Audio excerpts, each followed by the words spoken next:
Now you can start. सुप्रभात, सुस्वागतम, अभिनंदन। भारतीय उष्णदेशीय मौसम विज्ञान संस्थान के 59वें स्थापना दिवस समारोह में आप सभी का हार्दिक स्वागत है। कोविड महामारी की स्थिति के कारण इस वर्ष हम वर्चुअल रूप से समारोह मना रहे हैं। इसमें आप सभी की उपस्थिति के लिए धन्यवाद प्रेषित करती हूँ। ओम सर्वे भवन्तु सुखिनः, सर्वे सन्तु निरामया, सर्वे भद्राणि पश्यन्तु, मा कश्चित् दुःख भाग् भवेत्। महामारी के समय में ईश्वर से सभी के सुख और उत्तम स्वास्थ्य की कामना करते हुए हम परमात्मा के आशीर्वाद से समारोह का शुभारंभ करते हैं। मैं सर्वप्रथम माननीय निदेशक महोदय से निवेदन करती हूँ कि वे इस वर्ष के पुरस्कार विजेताओं के नाम की घोषणा करने आए। सर, कृपया अपना माइक और ऑडियो वीडियो शुरू करें। धन्यवाद। सभी का फिर से मैं भी स्वागत करता हूं इस समारोह में वर्चुअल तरीके से। And I am very happy to announce the list of the awardees for the 59th Foundation Day. Unfortunately, we have to do it in a virtual mode and we can only announce it right now. The actual awards would be given maybe at a later date whenever things are much better. The most prestigious award in IITM on its Foundation Day is the Golden Jubilee Award. And I congratulate Dr. Parthasarathi Mukhopadhyay for getting this prestigious award. Congratulations, Dr. Parthasarathi Mukhopadhyay. Thank you, sir. The next is the Silver Jubilee Award, which is also very prestigious. And this goes to Srimati Deepa JS. Congratulations, Mrs. Deepa. And jointly, it is shared by Dr. Gyanashilan, Dr. Jasti Sriranga Chaudhary, Kumari Rashmi Arun Kakatkar, Dr. Anant Parekh, and Shri Sandeep Mohapatra. Congratulations to all of you for this magnificent achievement. Keep up the good work. The Best Thesis Award, which is the Professor Ananthakrishnan Award, goes to Dr. G. Srinivas. I congratulate him on this fantastic achievement. Keep it up, Dr. Srinivas. The Best Student Paper Award goes to Dr. Sujit K. I congratulate him. And both of them are going to join us from abroad, both Srinivas and Sujit. I congratulate Dr. Sujit again.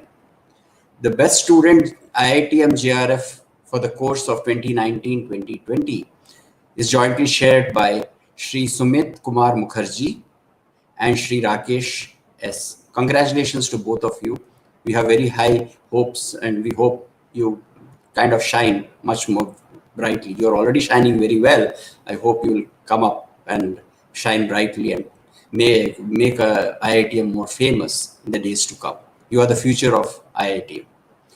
The Best Performance Award in the Scientific Staff Support Staff category goes to Srimati S.R. Inamdar. Congratulations, Srimati Inamdar, on your fantastic achievement. The Best Performance Award in the Administrative Staff category goes to Srimati M.V. Deshpande. Congratulations, Srimati Deshpande. The Hindi Rajabhasha Puraskar for 2020 is jointly shared by Dr. A.K. Sahai and Dr. Kaushar Ali. Congratulations for your very great efforts in improving the Hindi usage in IITM. I congratulate both of you and keep up the good work. Outstanding Performance Award for the year 2020 jointly is shared by the General Administrative Section, the Workshop Division, and the Computer Division. I would like to mention that all the three of them have worked and put in excellent efforts to keep us safe and happy and also to keep the institute running. Today, Computer Division is kind of the lifeline for all of us. And they have done a fantastic job. Workshop Division has kind of devised innovative ways to dispense sanitizers, etc. And they have done an excellent job. And of course, General Administrative Section has made sure that our surroundings are safe and clean. You are the COVID warriors. I congratulate you and thank you for your outstanding performance. We now would like to uh, commemorate, or rather felicitate for 25 years of service. Dr. Krishnan, I would like to congratulate you and felicitate you on completing 25 years at IITM. Congratulations and felicitations, Dr. Krishnan. Shri Somyendu Day, congratulations. And I again felicitate you on completing 25 years at IITM. Shri Bamble, I also congratulate you and felicitate you for completing 25 years of service at IITM. The Outstanding Performance Award for 2020 for his excellent masonry work goes to Shri Raju Hiraman Shinde, who is a BVG contractual employee. We appreciate the efforts that he has made, and I again congratulate all the winners and hope that you will kind of keep up the good work and also be kind of let's say morale booster for all the of us to kind of reach higher heights of glory. Congratulations again, and now I hand over the mic to Shrimati Archana. धन्यवाद sir. वर्ष 2019 के लिए सर्वश्रेष्ठ विद्यार्थी शोध पत्र पुरस्कार श्री सुजीत के को उनके शोध पत्र, जिसका शीर्षक effects of a multilayer snow scheme on the global teleconnections of the Indian summer monsoon के लिए दिया जा रहा है। उपरोक्त शोध पत्र में उनके योगदान को मान्यता देते हुए यह उद्धरण प्रस्तुत किया जाता है। मैं श्री सुजीत से उनके शोध पत्र प्रस्तुत करने के लिए आमंत्रित करती हूँ। वे अपना ऑडियो और वीडियो शुरू करें।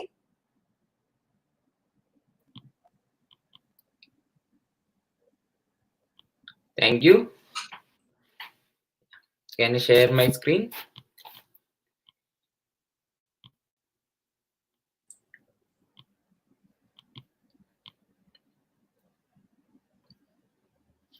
So,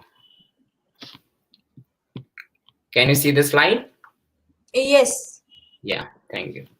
So first of all, I would like to thank Dr. and Professor Ravi Nanjundaya, the director of IITM, and other IITM staff for giving the award to me. The title of the paper is Effects of a Multi-Layer Snow Scheme on the Global Teleconnection of Indian Summer Monsoon. And I also want to thank my co-authors for helping me to develop this paper. So this figure shows the mean Indian monsoon rainfall over this box, and other shows other monsoon Africa and North America and extra during JJS. ISMR variability is happening due to slowly varying boundary conditions of SST, that is sea surface temperature, soil moisture, and the snow. Some of the major teleconnections causing variabilities of ISMR are ENSO, Indian Ocean Dipole, North Pacific temperature, and lastly, the Eurasian snow, which have a negative correlation with Indian monsoon rainfall. This figure shows the climatological rainfall distribution in CFS V2 model, and the bottom shows its biases. So you can see that the model having a high dry bias over land region and wet bias over the ocean region. This is not only in CFS V2, the new models from CMIP 6 data is also having this kind of wet dry biases. So this is a global problem in coupled models.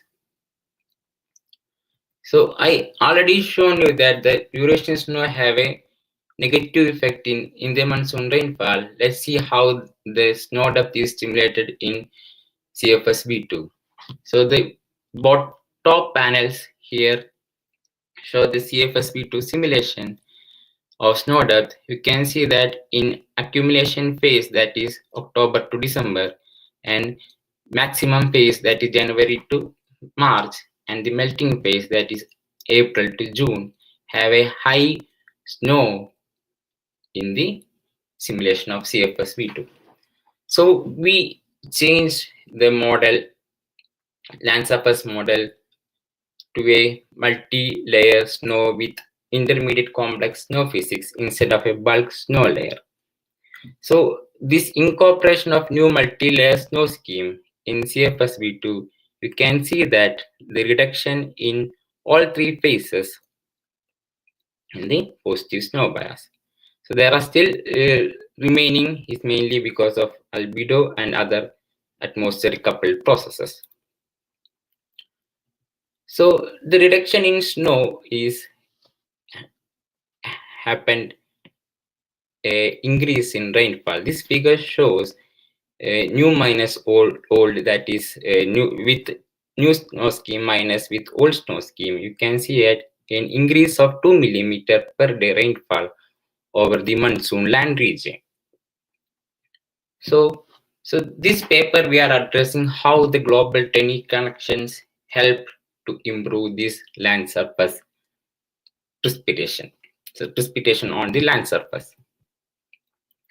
So this figure shows 2-meter air temperature and over land and SST over the ocean during JJS climatology. So this figure shows climatological JJS in observation, this with old snow scheme and bottom with new snow scheme, and D and E corresponding biases, old and new, and bottom right shows the new minus old differences. So you can see that in CFSP2, due to high snow, there is a high cold bias, and it has been reduced due to increasing temperature due to the reduction of snow. So this bias is reduced. And notice that the tropical temperature is also has been increased due to reduction in mid-latitude snow. So why it happened? So please note that I will tell this reason later. So let's see, you can see that SST has been increased. So let's see how the variabilities of most prominent domains of SSTs. So this figure in the top shows observed northern extratropical Pacific Ocean SST, first two modes of variability. This is nothing but PDO, and this is second mode of variability over that.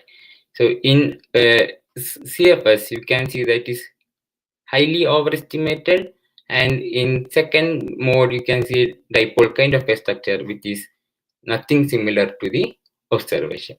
In the new model with new snow scheme, we can see that this is confined and mostly similar to the observation, and the second having a tripole, but still you can see east-west structure in extratropical Pacific Ocean SST.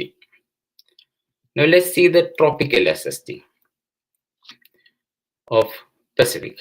In the first mode is nothing but El Nino or ENSO. The second mode is nothing but Central Pacific ENSO, otherwise Modoki ENSO.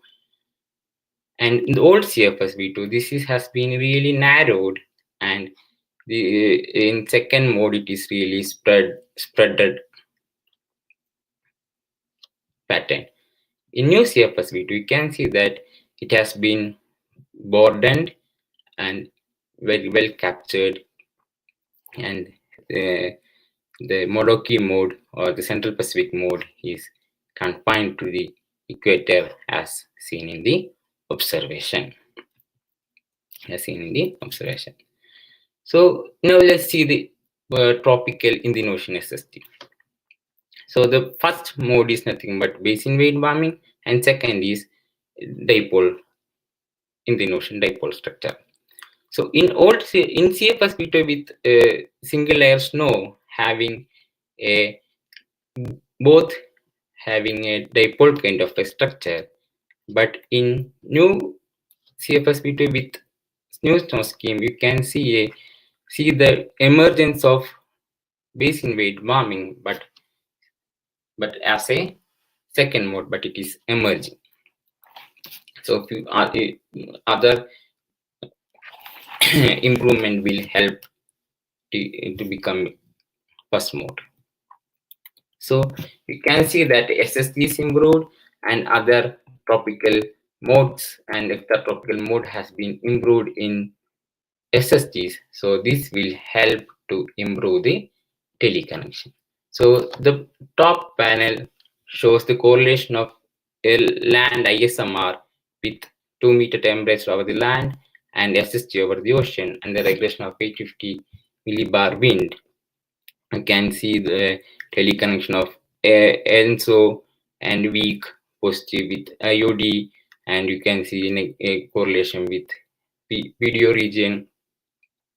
In CFS V2, you can see that the whole tropics having a strong negative correlation with more stronger ENSO monsoon correlation. So this has been improved in CFS V2. With new CFS V2, you can see that the stronger correlation has been reduced, and Indian Ocean becomes slightly positive as compared to the observation. So this is a big improvement in the global teleconnection of ISM. If you see in terms of um, indices, the observation shows a 30-year climatological correlation with ENSO indices, and middle panel shows for old CFSV2 and bottom panel for new CFSV2. You can see that strong ENSO monsoon teleconnection has been brought back to the observation in new CFSV2. The IOD indices having a negative correlation, which is really unrealistic, has been brought back to a positive correlation. So teleconnection become more closer to the observation. Now I told you that how the tropic is warmed due to mid-latitude changes in snow. So this figure gives the answer for that. So left panel shows annual climatological zonal mean net meridional transport of energy. Black is from CFSR reanalysis, and blue is from the new model, and red is from old snow scheme. You can see that the net is poleward, net energy is always poleward. And green here, you can see that difference between new minus old snow scheme. You can see a significant reduction in poleward energy transport. These lines is the standard deviation of the net energy transport. You can see that this decrease in net energy transport is significant, and it is more than that of standard deviation. So it is a significant amount, even though it shows a small value, but it is highly significant. So decrease in poleward energy transport increases the tropical temperature. So this is a total mechanism how global teleconnection has been improved. So reduction in positive snow bias over mid and high latitude caused increased mean and variability of surface temperature over that region. Reduced not tropic to pole temperature gradient, which helped to reduce that poleward energy transport. This reduction in poleward energy transport increases mean and variability of tropical temperature. So these two, the variability and mean of surface temperature over the mid latitude and tropic, have increased the air-sea interaction, and the ocean modes of variability help to improve the global teleconnection of ISMR in the CFS V2. Thank you.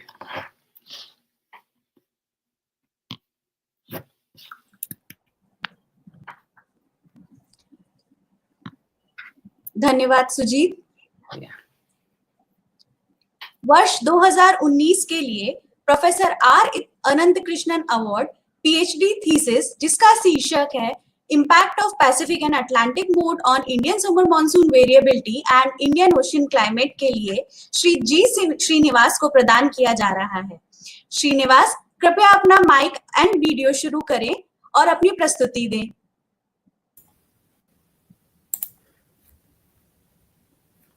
Yeah, thank you, Smriti. Yeah, I'm sharing my screen.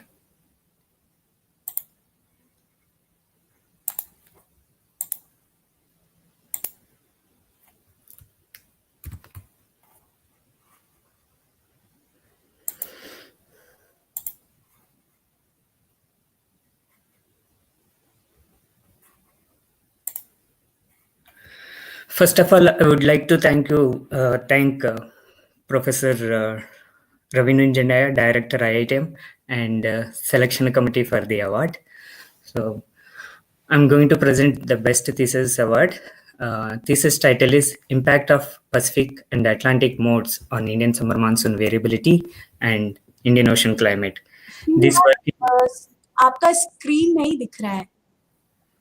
नहीं दिख रहा है? क्या आप stop करेंगे sharing और फिर से स्टार्ट करेंगे? There is some problem. Okay, please stop कीजिए एक बार, फिर से शेयर कीजिए। हाँ, now we can able to see. Just make it full screen. Right.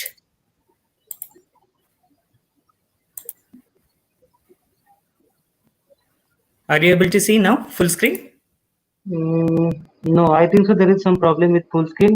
You can keep that earlier thing. Yes, okay. You can go ahead. Okay, sorry. So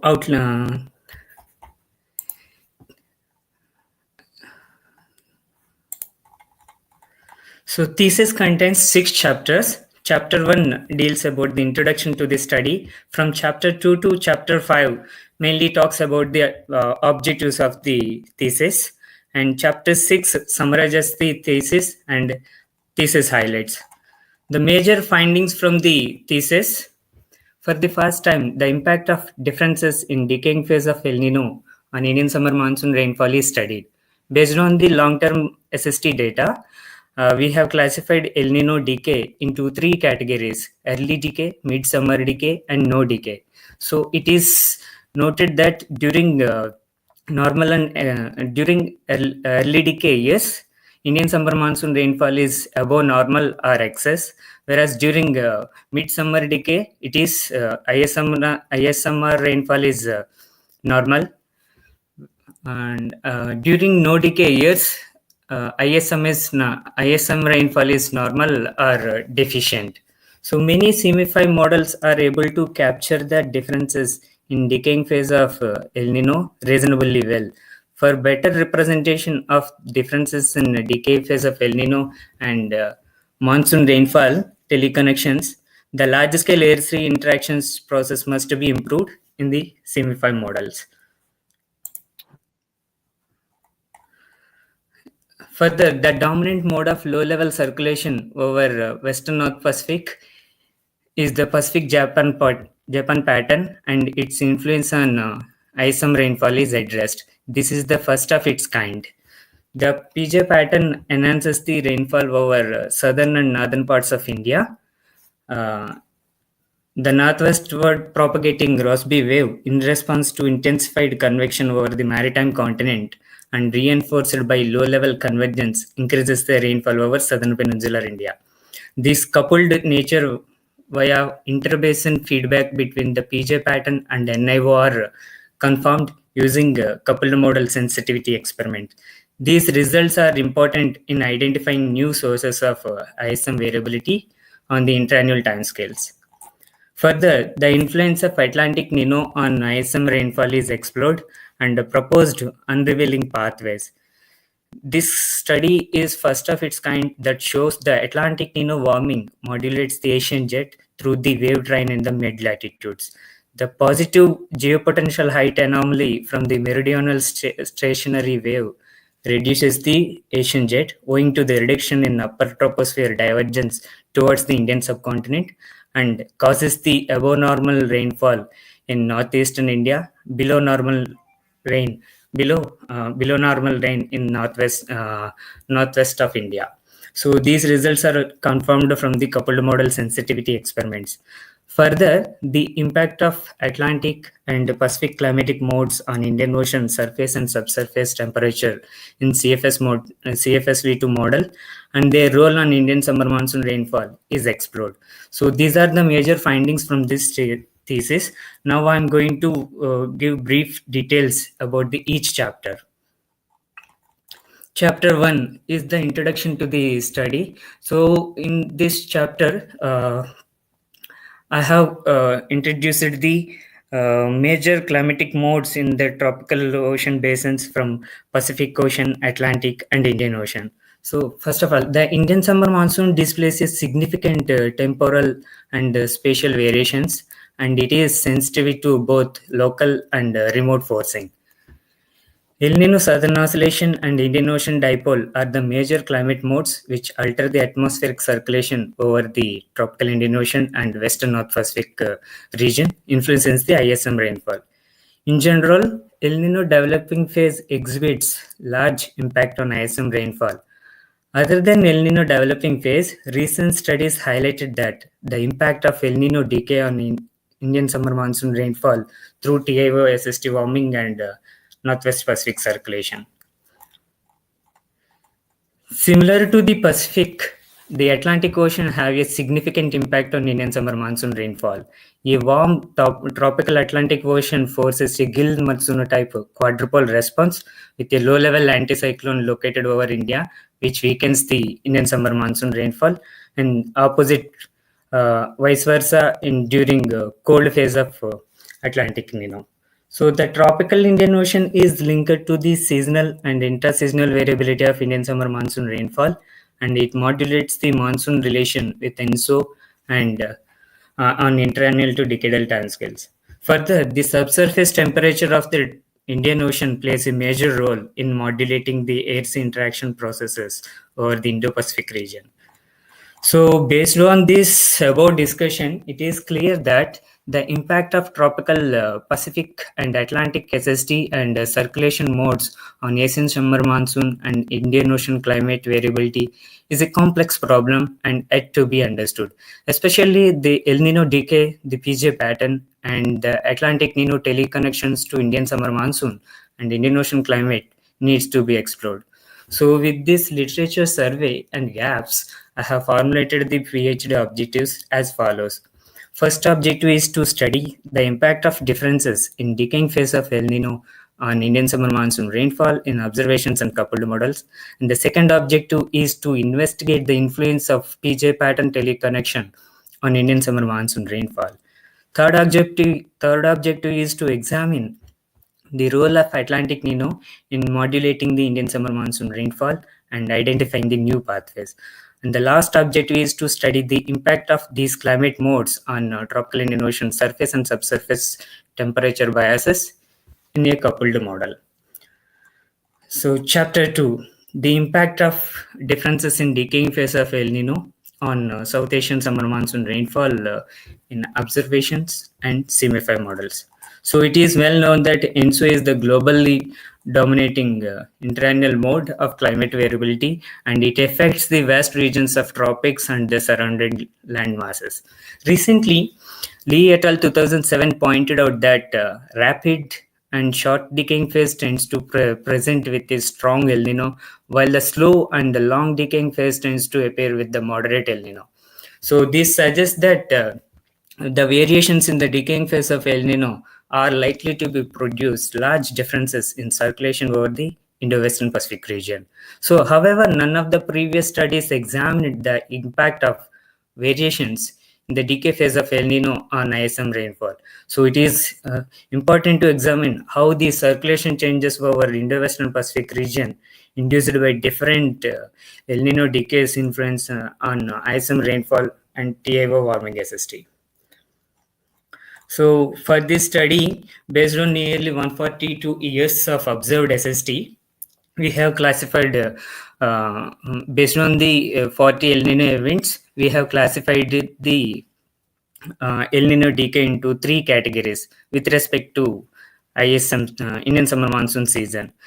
So if Nino 3.4 SST anomalies are 0 or negative during the following March to May, then it is classified as early decay. If SST anomalies are 0 or negative during June to September, then it is midsummer decay. If Nino 3.4 SST anomalies are persisting till the next year, uh, then it is called no decay events. So the composites of SST anomalies for ED, MD, ND are displayed here. So it is clearly shown that early decay composite is decaying before summer, whereas midsummer is decaying during uh, mid of summer months, and whereas no decay is persisting till the next December. So similarly, this decay classifications we can see in CMFI models also. So it is clear that the CMFI models are able to distinguish the El Nino decay clearly. So further, the composites of monthly and seasonal rainfall anomalies of IMD rainfall data over the Indian subcontinent is displayed here. So it is clear that during early decay, the Indian summer monsoon rainfall is excessive, whereas during mid decay, ISMR is normal, and during no decay, it is deficient. So the reasons for this, the reasons responsible for this ISM rainfall changes are displayed over here. So in this schematic, the green arrows represents the low level circulation. Blue arrows represents the Walker circulation, and this light red shading represents the basin-wide tropical Indian Ocean warming, and the rectangular square box shows the tropospheric temperature gradient. So during early decay, the anomalous anticyclone circulation, the weakened anomalous anticyclone circulation and La Nina conditions are responsible for the strong rainfall during early decay, whereas mid decay during the June and July. So the persistent El Nino anomalies in the Eastern Pacific and strengthened anomalous anticyclone weakens the rainfall over the Indian landmass. Whereas during August and September in midsummer decay, due to negative SST anomalies in the Eastern Pacific and weaken anomalous anticyclone circulation enhances the rainfall over the Indian landmass. During no decay, due to the persistent El Nino anomalies in the Eastern Pacific, Indian summer monsoon rainfall is deficient. So from this analysis, it is clearly known that the Western North Pacific anomalous anticyclone circulation plays a significant role on Indian summer monsoon rainfall. So this motivated me to look into the leading mode of low-level circulation over Northwest Pacific region, namely the Pacific-Japan pattern influence on Indian summer monsoon rainfall. So Chapter 3, Influence of the Pacific-Japan pattern on Indian summer monsoon rainfall. So this diagram shows the Pacific Japan pattern. Pacific Japan pattern features a meridional wavy pattern with the cyclonic circulation anomalies in the near equator and mid latitudes, whereas tropical Western North Pacific with anomalous anticyclonic circulation anomalies. Together, this meridional stationary wave pattern called as Pacific Japan pattern. So to extract this mode, EOF analysis has been applied on relative verticity at 850 hectopascal. So it is clear that as we have seen in the previous diagram, the anomalous cyclonic circulation over near the equator and mid latitudes as clear here, and anomalous anticyclone circulations in the tropical western North Pacific is evident here. So the correlation between the leading principal component of verticity and on SST and winds are displayed here. So it is noted that PJ induces the basin-wide warming over TIO and anomalous anticyclone circulation, and La Nina-like pattern in the central equatorial Pacific is clear. So further, the partial correlation analysis on the partial correlation analysis of PC1 on rainfall is displayed here. It is clearly shown that PJ enhances the rainfall over southern peninsular India and northwestern parts of India, and there is weakening of monsoon trough region.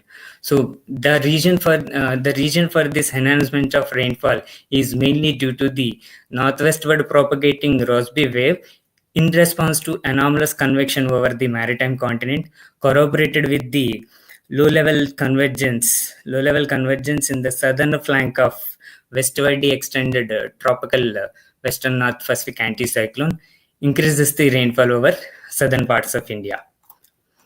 So further, to prove our hypothesis, I have carried out a sensitivity experiment in CFSV2 model by imposing a anomalous anticyclone circulation in the year 1990, which is does not have the anticyclone. So I created anomalous anticyclone circulation in the model. So the difference between experiment and control clearly evident that the rainfall enhancement on the Indian landmass. So it is suggested that the Western North Pacific anticyclone enhances the rainfall in the combination of Pacific Japan pattern. So this is a schematic diagram that shows pathways associated with the impact of PJ pattern on Indian summer monsoon rainfall.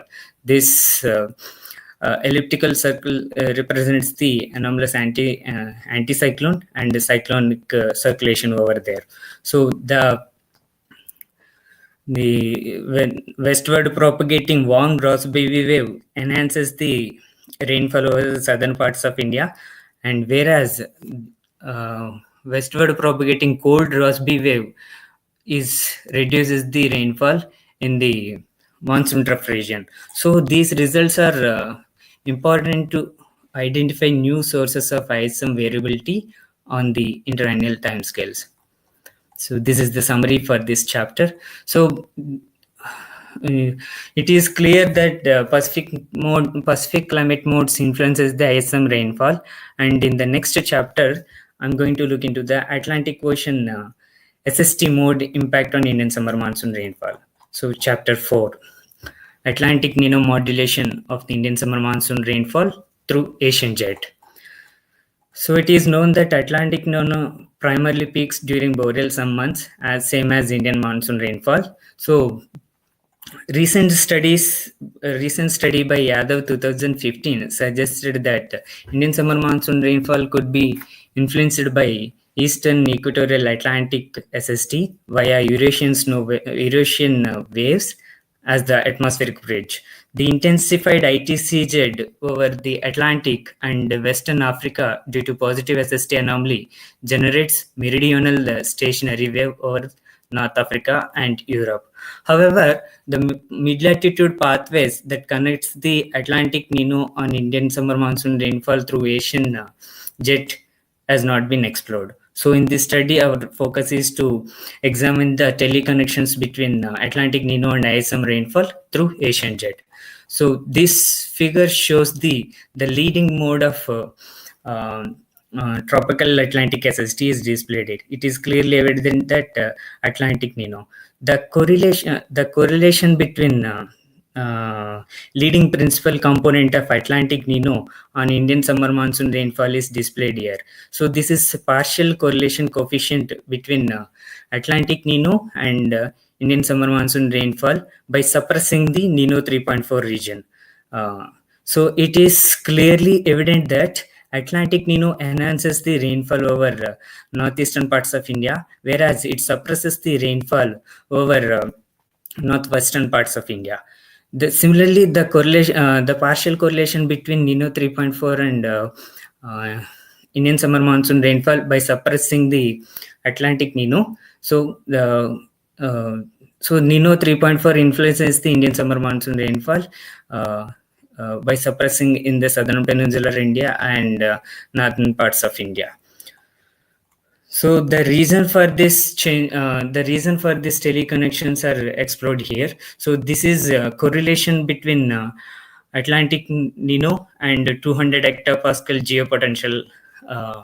geopotential height anomaly. So the meridional stationary wave with negative and positive and negative GPH anomalies from the tropics to extratropics are evident here. This northwest Europe GPH anomaly acts as a source for propagating the Rossby wave activity zonally towards Central Asia. Reinforces the positive GPH anomaly over there. So this creates upper level divergence toward the Indian subcontinent and causes the positive rainfall over northeastern parts of India and negative rainfall over northwest India. These results are confirmed by the atmospheric and couple model simulations. So summary of the chapter. So far we have seen the monsoon variability. So now in the next chapter, what is the impact of these Atlantic and Pacific modes on Indian summer and Indian Ocean climate in coupled model is examined. So chapter 5, impact of Pacific and Atlantic SST modes on tropical Indian Ocean biases in coupled model. So it is known that surface and subsurface temperature and upper ocean heat content of the tropical Indian Ocean are known to influence the Indian summer monsoon rainfall. On the other hand, anomalous ocean atmosphere phenomena such as ENSO and IOD and Atlantic Nano may also contribute the upper ocean mean biases in coupled model. Hence, one of the important concern in coupled model is the accurate representation of surface and subsurface features over the tropical regions. This motivated me to look into the surface and subsurface biases in CFSV2 model. So these are here the GJS mean SST bias and subsurface temperature and surface winds precipitation bias is displayed here. So it is clear that the CFSV2 having a significant surface cold bias, whereas in subsurface it is having a subsurface warm bias, especially eastern equatorial Indian Ocean region with almost 2 degrees centigrade warming. So the reason for this subsurface warming is mainly induced by the surface winds, which induced by the low level convergence over the maritime continent. So whether this subsurface bias in the mean state or is it showing any episodic warming? So I have looked into the depth versus time subsurface temperature. It is clearly evident that these biases are showing episodic warming in particular years. So this subsurface the composites of this strong subsurface warm temperature bias shows a significant strong La Nina kind of pattern in the equatorial Pacific. So it is clear that but whereas if you see the Atlantic, the role of here the Atlantic signals are very weak. So it is suggesting that the impact of Pacific climate modes on Indian Ocean climate is strong than the Atlantic Ocean. Further, the composites of strong warm years, precipitation anomalies, and upper level divergence is displayed here. So it is clearly evident that during strong subsurface warm bias years shows that there is a westward shift in convective zones over the Western Pacific associated with La Nina-like forcing in the model are mainly responsible for the mean biases in the atmospheric circulation over the Indo-Western Pacific. So for to support our hypothesis, I have performed the ocean general circulation model experiments by imposing observed wind in experiment 1, and whereas in experiment 2, ocean model is forced with the composites of CFS-V2 strong subsurface warm bias years composite winds are forced. So it is clearly evident that when model is forced with the CFS-V2 winds composite, the bias is increased. So it is clearly shown that winds responsible for this subsurface bias. This subsurface bias induced by is associated with La Nina-like conditions in the Pacific is main reason for the strong subsurface bias. So summary of the chapter, and the chapter 6 is the research summary and thesis highlights. These are already I have mentioned in the very beginning slides. These are the list of publications published during PhD, and these are the publications published other than thesis. And I would like to acknowledge Director IITM and my supervisor Dr. Jayesh Chaudhary, and external guides Professor C.V. Naidu and Professor K.V.S.R. Prasad from Andhra University, and Dr. Jnyan Sheelan and Dr. Anant Parekh from IITM, and research fellow and researcher associate committee, Ocean Modeling Lab, friends and family. Thank you.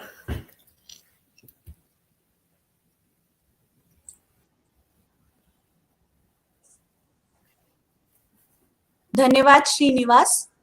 Yes. वर्ष 2019 के लिए 32वें रजत जयंती शोध पत्र पुरस्कार के लिए climate dynamics में प्रकाशित शोध पत्र the tropical Indian ocean decadal sea level response to the Pacific decadal oscillation forcing को चुना गया है। उपरोक्त शोध पत्र के लिए JS Deepa, C ज्ञानशीलन, JS Chaudhary, रश्मि काकटकर, अनंत पारेख और संदीप महापात्रा को उनके योगदान को मान्यता देते हुए यह उद्धरण प्रस्तुत किया गया है।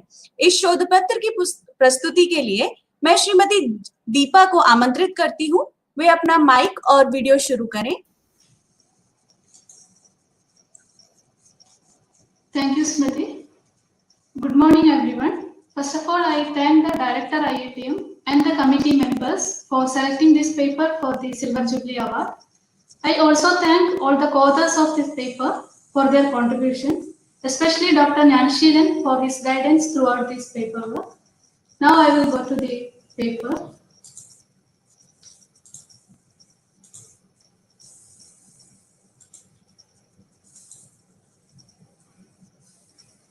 I hope the slide is visible. Yes. Okay. So the title of this paper is The Tropical Indian Ocean Decadal Sea Level Response to the Pacific Decadal Oscillation Forcing. So I will be starting my talk with a brief introduction to the sea level variations over the Indian Ocean, and then moving on to the main theme of this paper, which is about the decadal sea level variability in the tropical Indian Ocean and its association with the Pacific Decadal Oscillation. Then I would be briefly discussing about the role of atmospheric as well as oceanic pathways in the tropical Indian Ocean sea level variability. The sea level variability is considered as one of the best indicators of the internal dynamics of the ocean. The changes in the sea level are not uniform globally, and they differ from region to region largely due to number of processes. The thermal expansion of water and the melting of and the salinity changes can change the seawater density, which in turn change the sea level, which are known as the steric sea level variations. These steric sea level variations in general are associated with the coupled ocean atmospheric dynamics, which are driven by the changes in the surface winds and the ocean circulation. The melting of continental ice or land ice can also change the sea level by water addition. Apart from this, the vertical movement of land, the terrestrial water storage changes, the sediment deposition at the coast, etc. can also change the global as well as regional sea level. Now coming to the sea level measurements, the tide gauges deployed at the coastal stations and the satellite altimetry are the direct sources of sea level observations. The tide gauges provide sea level observations from 1870s onwards, but they possess some limitations such as geographical confinement to the coast and gaps in data records, etc. Whereas the satellite altimeter observations are available since October 1992 with the near global spatial coverage. But the long behavior of the sea level cannot be assessed with the currently available around 27 years of altimeter observations. The estimate of global sea level change over the last century based on tide gauge observations indicate a rising trend of around 1.5 millimeter per year.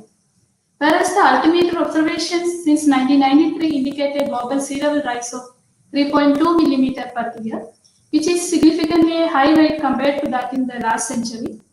Now, if you look at the Indian Ocean sea level rise in the last 2 decades of altimeter era, it is very close to the global estimate of 3.2 millimeter per year.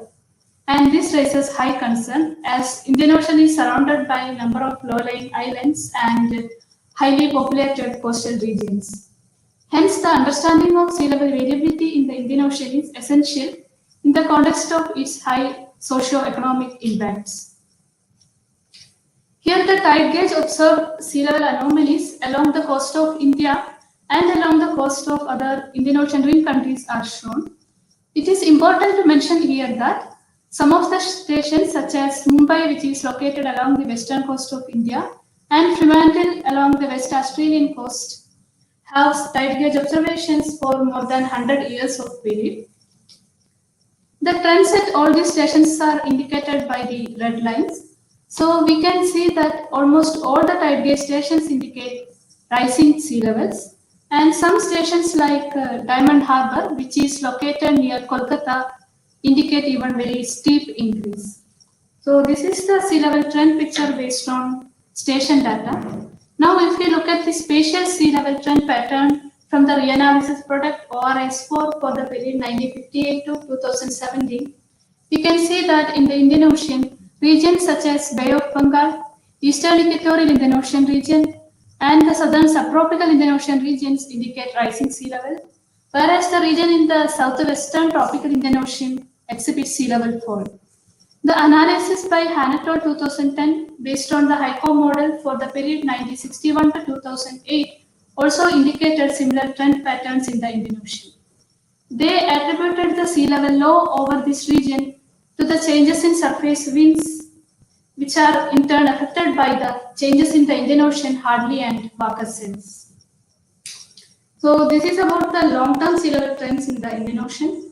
Now, if we consider the sea level trends based on the altimeter observation for the period 1993 to 2009, we can see that everywhere over the Indian Ocean, positive sea level trends are seen. And in some regions like Southern Indian Ocean, the trend values are reaching up to 6 millimeter per year. So there are studies in the past, such as Lee and McFadden in 2008, which indicated decadal trend reversals in the altimeter era. So they highlighted that during the first epoch of the altimeter period, that is from 1993 to 2000, there are regions of negative sea level trends in the Indian Ocean, which are replaced by positive sea level trend regions in the next epoch. The study by Srinivasu et al. Also indicated similar results. So they showed that for the period 1993 to 2003, in the North Indian Ocean, we can see decrease in sea levels, whereas there is a decadal sea level trend reversal, which shows the positive sea level trends in the North Indian Ocean region during the period 2004 to 2013. So these studies show that superimposed on these increasing trends, the Indian Ocean sea level shows large temporal variability also. So the temporal variabilities existing in the Indian Ocean sea level are examined here with the help of wavelet power spectrum. So here the wavelet analysis of tide gauge based sea level along stations at the eastern coast of India and the western coast of India is shown. So we can see that there are large regional deviations and there exist variabilities at different time scales. The altimeter data also shows dominant sea level variabilities in the Indian Ocean in the interannual as well as decadal time scales. So as I mentioned earlier, the tide gauge stations which provide more than 100 years of data such as Mumbai and Fremantle even shows decadal to multi-decadal variabilities which are very significant. So in general, the Indian Ocean displays regional variations and variability in different time scales with dominant variabilities in the decadal time scales. So it is important to understand these decadal variability in the Indian Ocean, especially in the context of improving the skill of decadal sea level prediction, which is an emerging area in climate science right now with huge societal applications. So in order to understand the region of maximum sea level variability in the Indian Ocean, here the standard deviation of sea level anomalies in the decadal scale which are shaded and in the interannual time scale are shown. So we can see that the region in the southwestern tropical Indian Ocean, known as the thermocline rich region of the Indian Ocean, exhibits maximum variability in the decadal as well as in the interannual time scales. And this is the region where the climatological thermocline is shallower and hence it is a region of large air-sea interaction and hence it is important to understand the sea level variability over this region. So there are a number of studies in the past examining the association between PDO and the Pacific Ocean decadal sea level variability. However, there are no such studies examining the relationship between PDO and the Indian Ocean sea level. The PDO or Pacific Decadal Oscillation is a dominant mode of climate variability in the North Pacific with large impacts on the global climate. The PDO has two distinct phases such as a warm phase and a cold phase. In the warm or positive phase of PDO, we can see positive SST anomalies in the northeastern Pacific along the coast of North America, extending up to the coast of Alaska, whereas negative SST anomalies are seen from central to western Pacific. In the negative phase of PDO, the opposite SST anomalous features are seen. So the features that we see during the PDO phases are not only confined to the North Pacific, but they have large basin scale signatures. Now to see whether there exists any possible link between the sea level over the TRIO region, which is a region of maximum decadal sea level variability in the Indian Ocean, and the Pacific Decadal Oscillation. Here the sea level anomalies averaged over this region and the PDO index is shown. So the sea level anomalies are from the ORS4 are shown by the black lines and the decadal scale sea level anomalies are indicated by the thick black lines. Whereas the PDO index is shown in red lines from GISAO, which is an observation-based widely used PDO index. The altimeter sea level anomalies from 1993 are indicated by the blue lines. So we can see that there exists an antiphase relationship between the PDO index and the decadal scale sea level anomalies in the TRIO region throughout the period, with concurrent phase changes in the late 1970s and early 2000s, which indicates a possible relationship existing between the TRIO sea level and the PDO. So to understand the mechanisms leading to this associationship, we need a ocean general circulation model. So we have used the modular ocean model version 5 in this study. This is a global model with a 1:1 horizontal resolution. So here we have shown the PDO pattern in the model and ERSST. So the PDO pattern, which is the leading mode of EOF of deep-trended SST anomalies in the North Pacific, is shown here from the observation and from the model. So we can see that the model is able to capture the PDO pattern very well. Here the monthly PDO indices are shown from the model and from ERSST. And here the correlation of the model with respect to ERSST and with the Gisao PDO index is indicated. So the high correlation values such as 0.91 and 0.89 indicate the reliability of this model for PDO related studies. So now to identify the cold as well as warm phase of PDO, here the decadal scale indices are shown from all three data sets. So it is noted that all the three data sets agree well, and we identify the cold phase of PDO as 1958 to 1977 and the following warm phase as 1978 to 2002. So here the sea level, Indian Ocean sea level anomaly composite during the cold and warm phase of PDO are shown. So it is observed that the Indian Ocean sea level patterns have undergone extreme phase changes as we shift from one phase of PDO to the other. And both the observation and the model is able to capture these phase changes quite well. And we can see that during the cold phase of PDO, positive sea level anomalies are seen over this region in the southwestern tropical Indian Ocean, whereas during the warm phase, negative sea level anomalies are seen over this region. Now to understand the mechanism for this, we have examined the wind structure during the PDO phases. So here the wind stress curve and winds during the cold and warm phase of PDO are shown. And in the middle panel, the stream function and rotational winds are shown. And in the bottom panels, the velocity potential and the divergent winds are shown.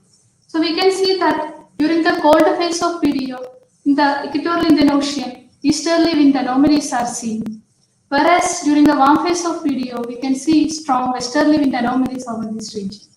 So these easterly wind anomalies induces an anticyclonic circulation over this region, which in turn enforces a positive wind stress curve and a deepening of thermocline, which propagates westward as downwelling Rossby waves and further amplify the sea level over this region. The opposite mechanisms work during the warm phase of PDO. So from the divergent winds, we can see the convergence of winds towards the TRIO region during the cold phase of PDO, and the divergence of winds out of the TRIO region during the warm phase of PDO. So the wind structure observed during these two phases largely explains the sea level variations in the TRIO through generation of Rossby waves. Now to further understand the Rossby wave propagation, here we have shown the time longitude diagram of sea level anomalies which are shaded and the wind stress curve which are contoured here from 1958 to 2002 in the interannual time scales in the left panel and in the decadal time scales in the right panel. So we can see that during the cold phase of PDO, we can see persistent generation and propagation of the downwelling Rossby waves. Whereas during the warm phase of PDO, which is from 1978 onwards, we can see the dominant upwelling Rossby waves are present. And the favorable pattern of wind stress curve are also evident in the time longitude diagram. So we have examined this in the decadal time scales also.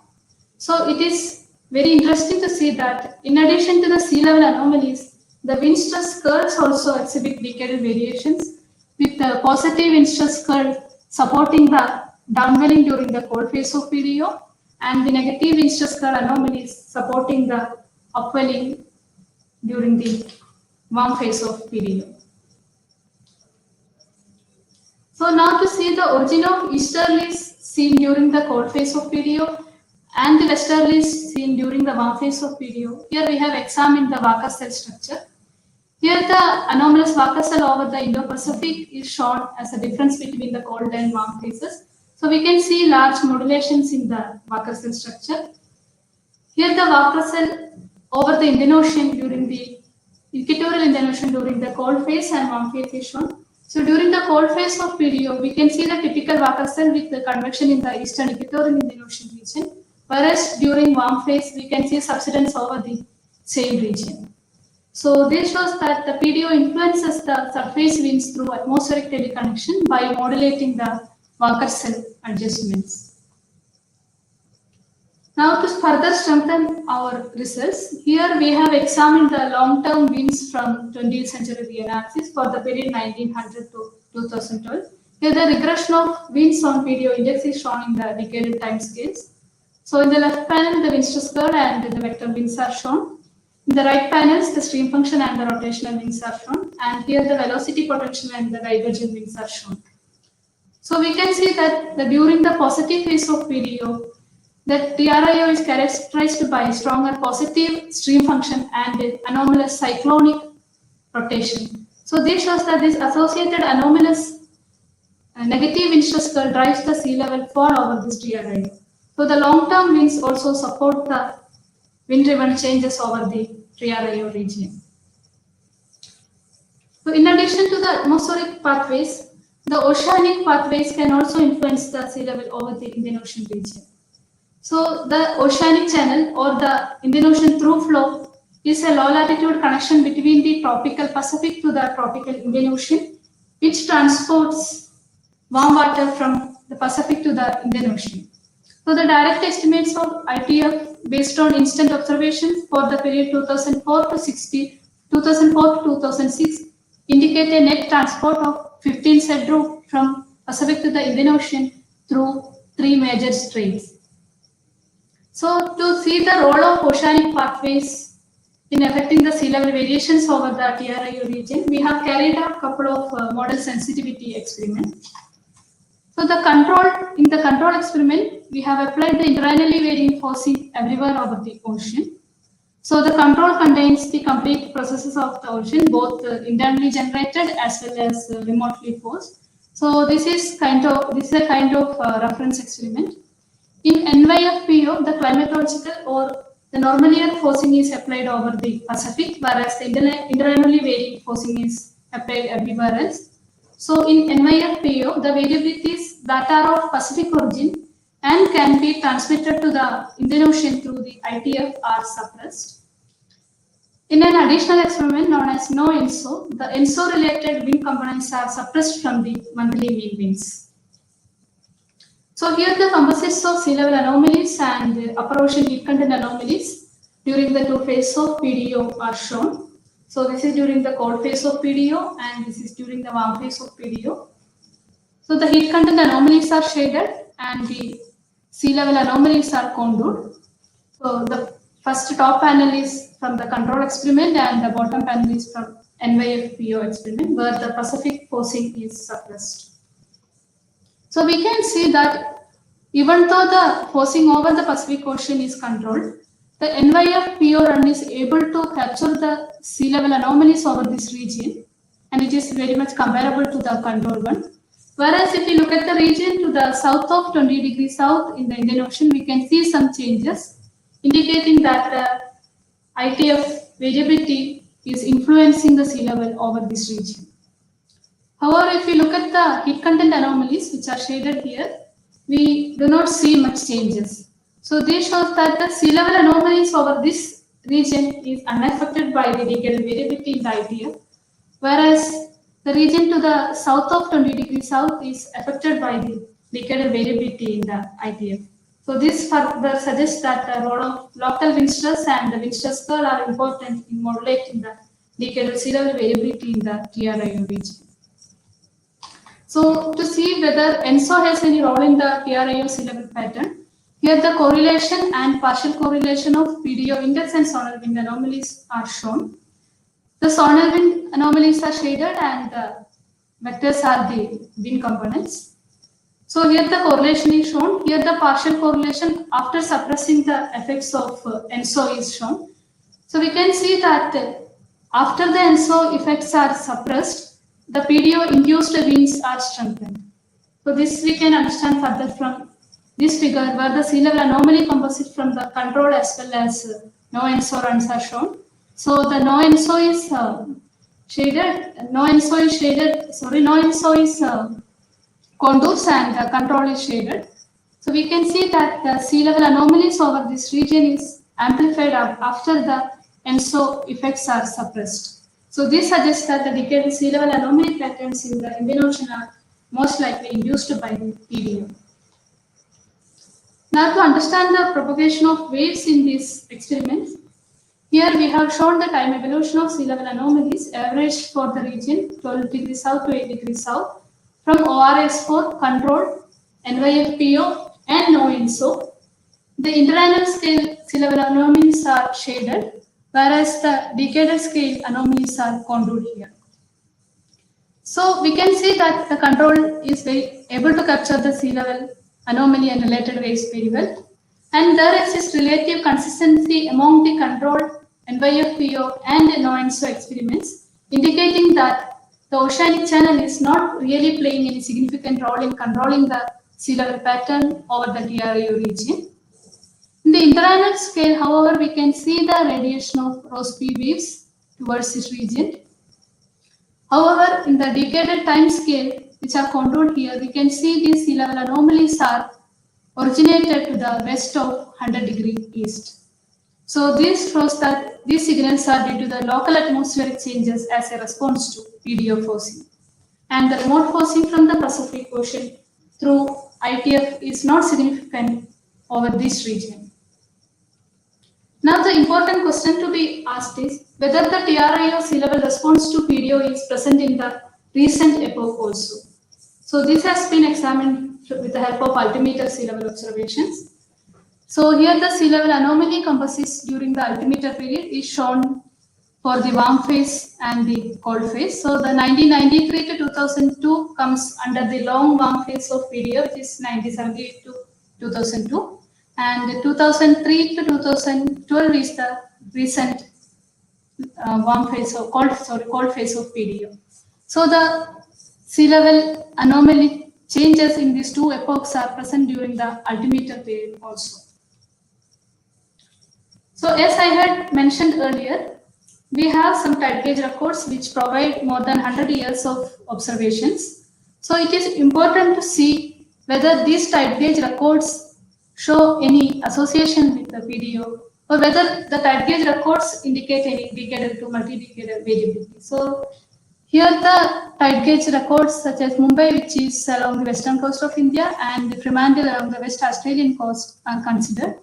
Here the tide gauge sea level anomalies are indicated by the black lines, and the PDO index is indicated by the red curve, and the altimeter sea level anomalies are shown from 1993 onwards.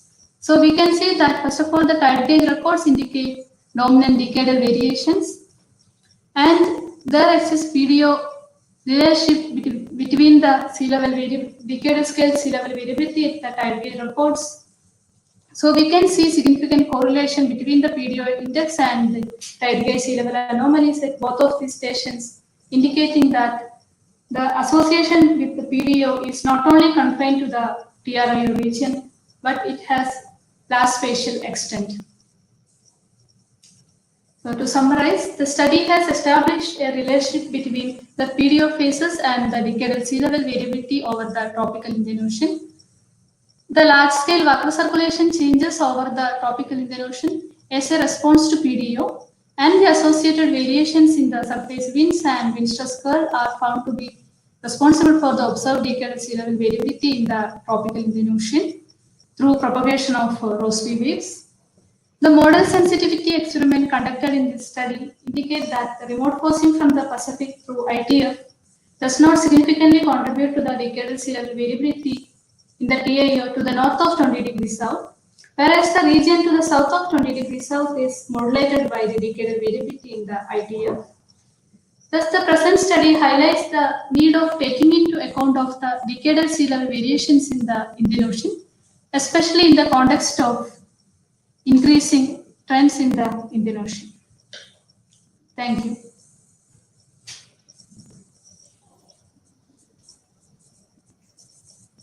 धन्यवाद दीपा।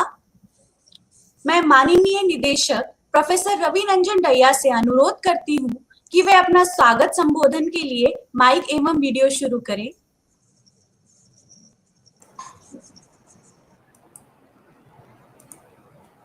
धन्यवाद स्मृति।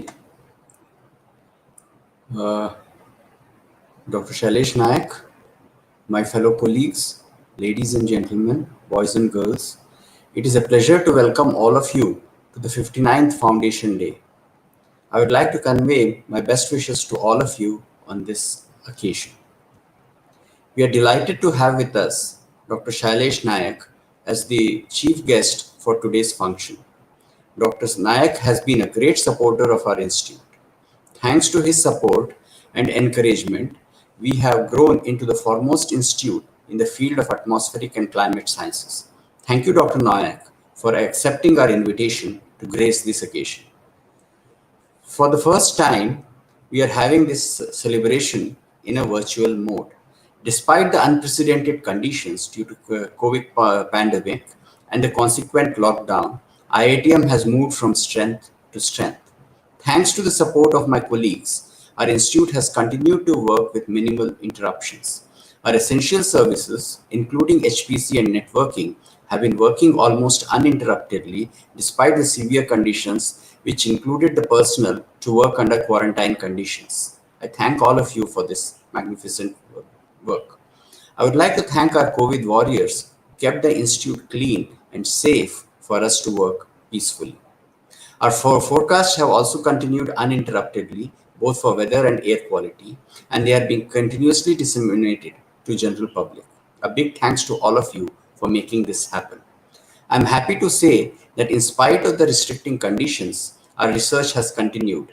We have published about 182 papers till date, with a cumulative impact factor of 559 and an average impact factor of 3.1. I'm sure we will surpass last year's record of 208 papers this year.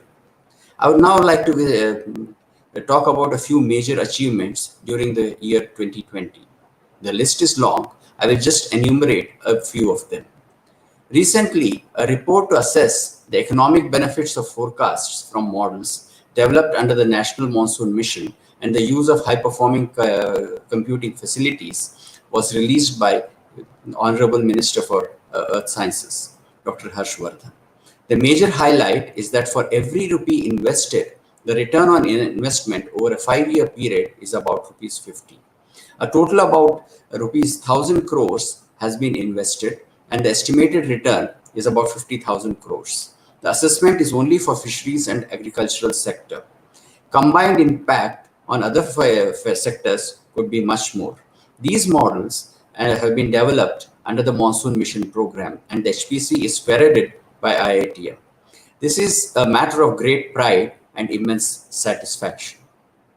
We also been helping IMD to disseminate weather data, and we have developed the Mausam mobile app. An assessment of the climate change over Indian region by IITM scientists has been released by MOES as an open access publication with Springer. IITM has also contributed to CMIP-6 experiments and the IPCC AR6 assessment report. This is the first time that a model from India is participating in CMIP experiments. The data from IITM ESM is being shared for public usage. The work on atmospheric research testbed facility at Silkheda near Bhopal is progressing well. We recently signed an MOU with CPWD for development of civil and electrical infrastructure. Work on this is going on at a good pace. The C-band radar should be installed soon, and some observations are likely to start during the next monsoon season with this C-band radar and other instruments. MOES has developed an integrated flood warning system for Mumbai, commonly known as iFlows Mumbai.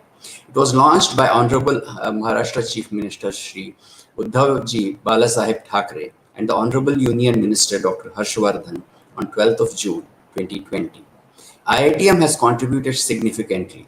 Data from the Mumbai Rainfall Measurement Network, which is being developed by IITM, is used in iFlows Mumbai. IITM is providing with air quality early warning bulletins for the Delhi NCR NCR region. This forecast is about 72 hours in advance and is disseminated through a dedicated website, and the forecasts are highly appreciated.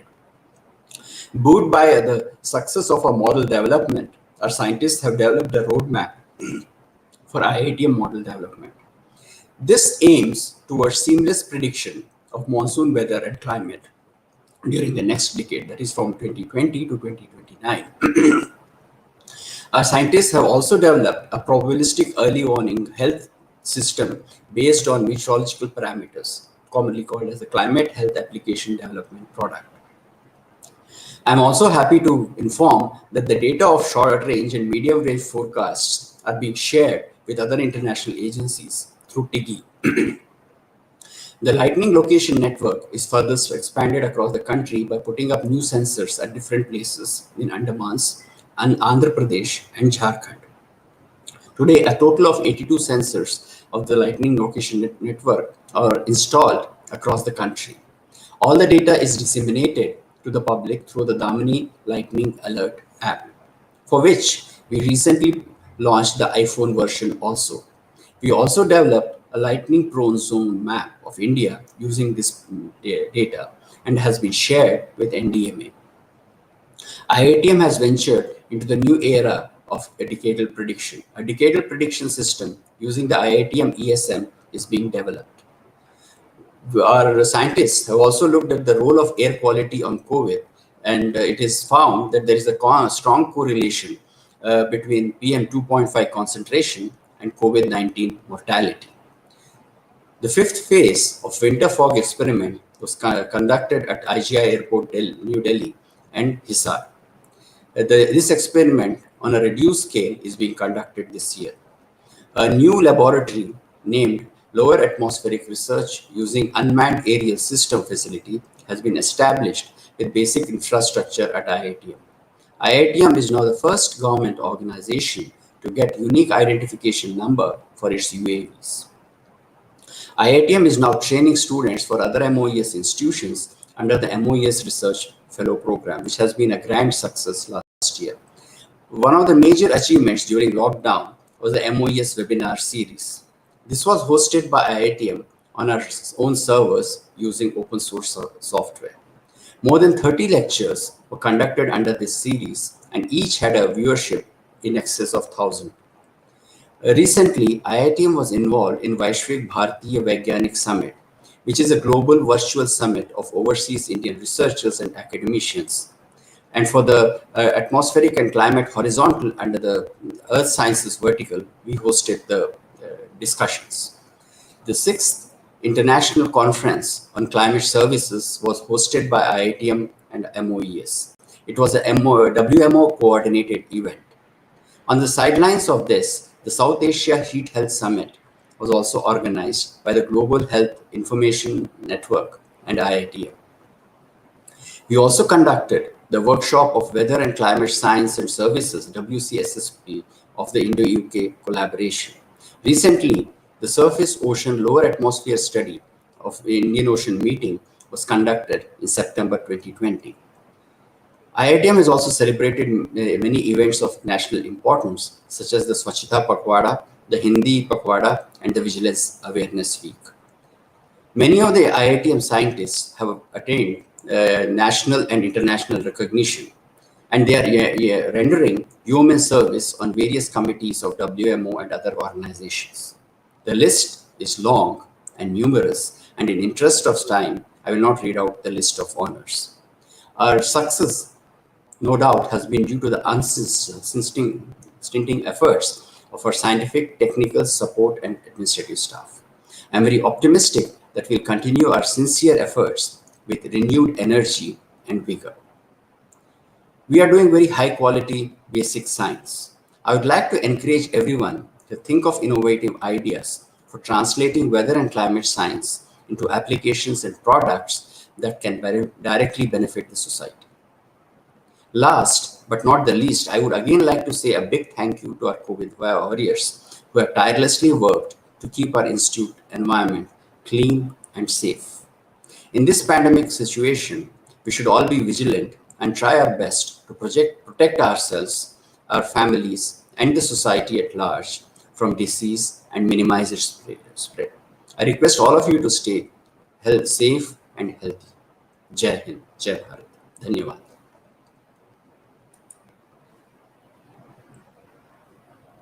धन्यवाद sir. मैं अत्यंत हर्ष के साथ माननीय शैलेश नायक जी का स्वागत करती हूँ।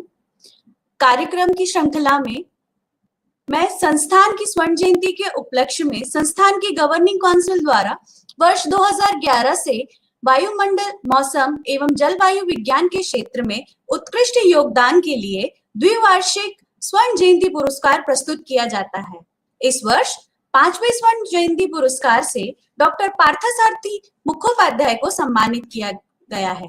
यह उद्धरण डॉक्टर मुखोपाध्याय को उनके मॉडलिंग विकास में उत्कृष्ट योगदान, वैश्विक मौसम भविष्यवाणी प्रणाली और उच्च रिजोल्यूशन पूर्वानुमान मॉडलिंग क्षेत्र में संवहन पैरामीटराइजेशन और इनसे जनित उच्च गुणवत्ता वाले एससीआई प्रकाशन और संस्थान के विकास और क्षमता निर्माण में मान्यता को देते हुए प्रदान किया जा रहा है। मैं डॉक्टर मुखोपाध्याय से उनकी प्रस्तुति के लिए उनको आमंत्रित करती हूँ। कृपया अपना ऑडियो और वीडियो शुरू करें sir. Thank you, Sriti. Let me share my screen.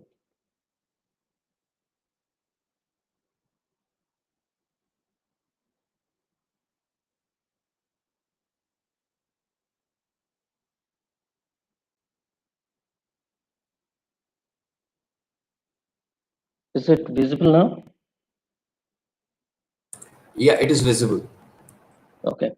So good morning, all of you, and respected Dr. Nayak, respected Professor Ravi, Dr. Surja, Dr. Sahai, and all other awardees, and all the audience. So very good morning. First of all, I would like to thank Director IITM, Professor Ravi, and all the committee for selecting and considering my work for this award. And I'm truly grateful, honored, and express my sincere thanks and gratitude. So what I decided is that because this award is based on the complete contribution what I have given in this institute so far. So I have selected a title, The Possible Pathways to Break the Cloud and Convection Parameterization Deadlock in Climate Model with an Indian Monsoon Perspective. But before going into my scientific talk, I will request you to spare with me 2-3 slides where I will extend my gratitude and thanks to everyone involved for which culminated to this date and to this award. So first, actually, my best guide, whom I lost this year, is my father, late Bimal Kumar Mukhopadhyay, and my father-in-law, late Hemanta Chakraborty. We unfortunately lost both of them. They would have been very happy hearing this, hearing my success, and they are the best mentor and guide, from our childhood, whom I followed and still I follow, and I try to carry their legacy. And I also like to thank my, alma mater, who actually built our foundation.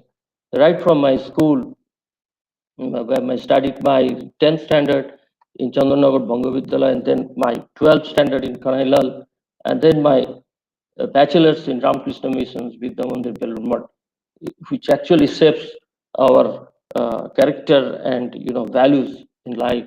And subsequently, in University College of Science and Technology, University of Calcutta, Department of Physics, and also Center for Atmospheric Science. And my PhD I obtained from Department of Physics, and subsequently by Department of Atmospheric and Space Science, Savitribai Phule, Pune University. And last but not the least, this is a very important institution where I did my meteorological advanced training. The training earlier used to happen in Simla office, but now it is shifted to Pasan. And this actually has given me, when we come from an academic background, we don't have much knowledge about the, actual meteorology that happens in the nature. This is the institution which gives a lot of input, which actually helped me in my subsequent career to connect my research and operational applications. So I thank all my teachers and mentors and guides from all these schools, colleges, universities, and also from these training institutes. And this is also a very important slide where I enlisted right from Sikasa, who is like our super guide in meteorology. We cannot think anything without Sikasa. And all the directors, right from Professor Kesamurthy, GB Pan, Professor BNG, Dr. Rajivan, Professor Ravi, and everyone, my guide, PhD guide, Dr. S.S. Singh, all the collaborators, past and present, and my students and other, collaborators from other MOS institutes and other academic institutes, and also my international collaborator, which started from Bill Cotton of Colorado State to Dwayne Walliser and many others. So I thank all of them, because whatever I will show, whatever I have contributed, it's a combined, it's integrated contribution, value addition, and dedication of all these great people. So I start my talk with this outline. The first, I will tell my introduction and motivation, followed by modeling development in retrospect, recent developments in respect of CFS and GFS, and then I will try to show the prediction and linkage to the society, and then future pathways and conclude. Now, when I think about my motivation in numerical weather prediction, I always bow my head with respect to Professor P.K. Das. So Professor P.K. Das was one of our mentor. We learned dynamic methodology and numerical weather prediction from Dr. P.K. Das. We are very fortunate. That time in Calcutta University, Professor D.K. Sinha, who was the head, he was instrumental in inviting Dr. Das, and Dr. Das took many series of lecture teaching us dynamic met and NWP. And he taught us that numerical weather prediction is the most consistent procedure, methodology through which the weather prediction should be done, and that's what I followed. So the greatest motivation comes from these teachers, great teachers, and then of course the region where you stay, the disastrous and high impact weather that influence that region always motivates your mind. And the region of eastern India is always devastated by nor'westers, in the pre-monsoon, and then also by cyclones during pre-monsoon and post-monsoon, and heavy rain during monsoon. So these high impact weather events actually always there in my mind, and which subsequently you can see it was reflected in my thesis as well, prediction of thunderstorms and heavy precipitation event, which is submitted in 2004. So basically, three bullets comes as a motivations. One is the numerical weather prediction and extremes. And what are those high impact events? Is the nor'wester, thunderstorm, tropical cyclones, and heavy rains. And how do we do this? Is through cloud and convection parameterization. So now I will just briefly show when we started before arrival of this our HVC and monsoon mission, etc.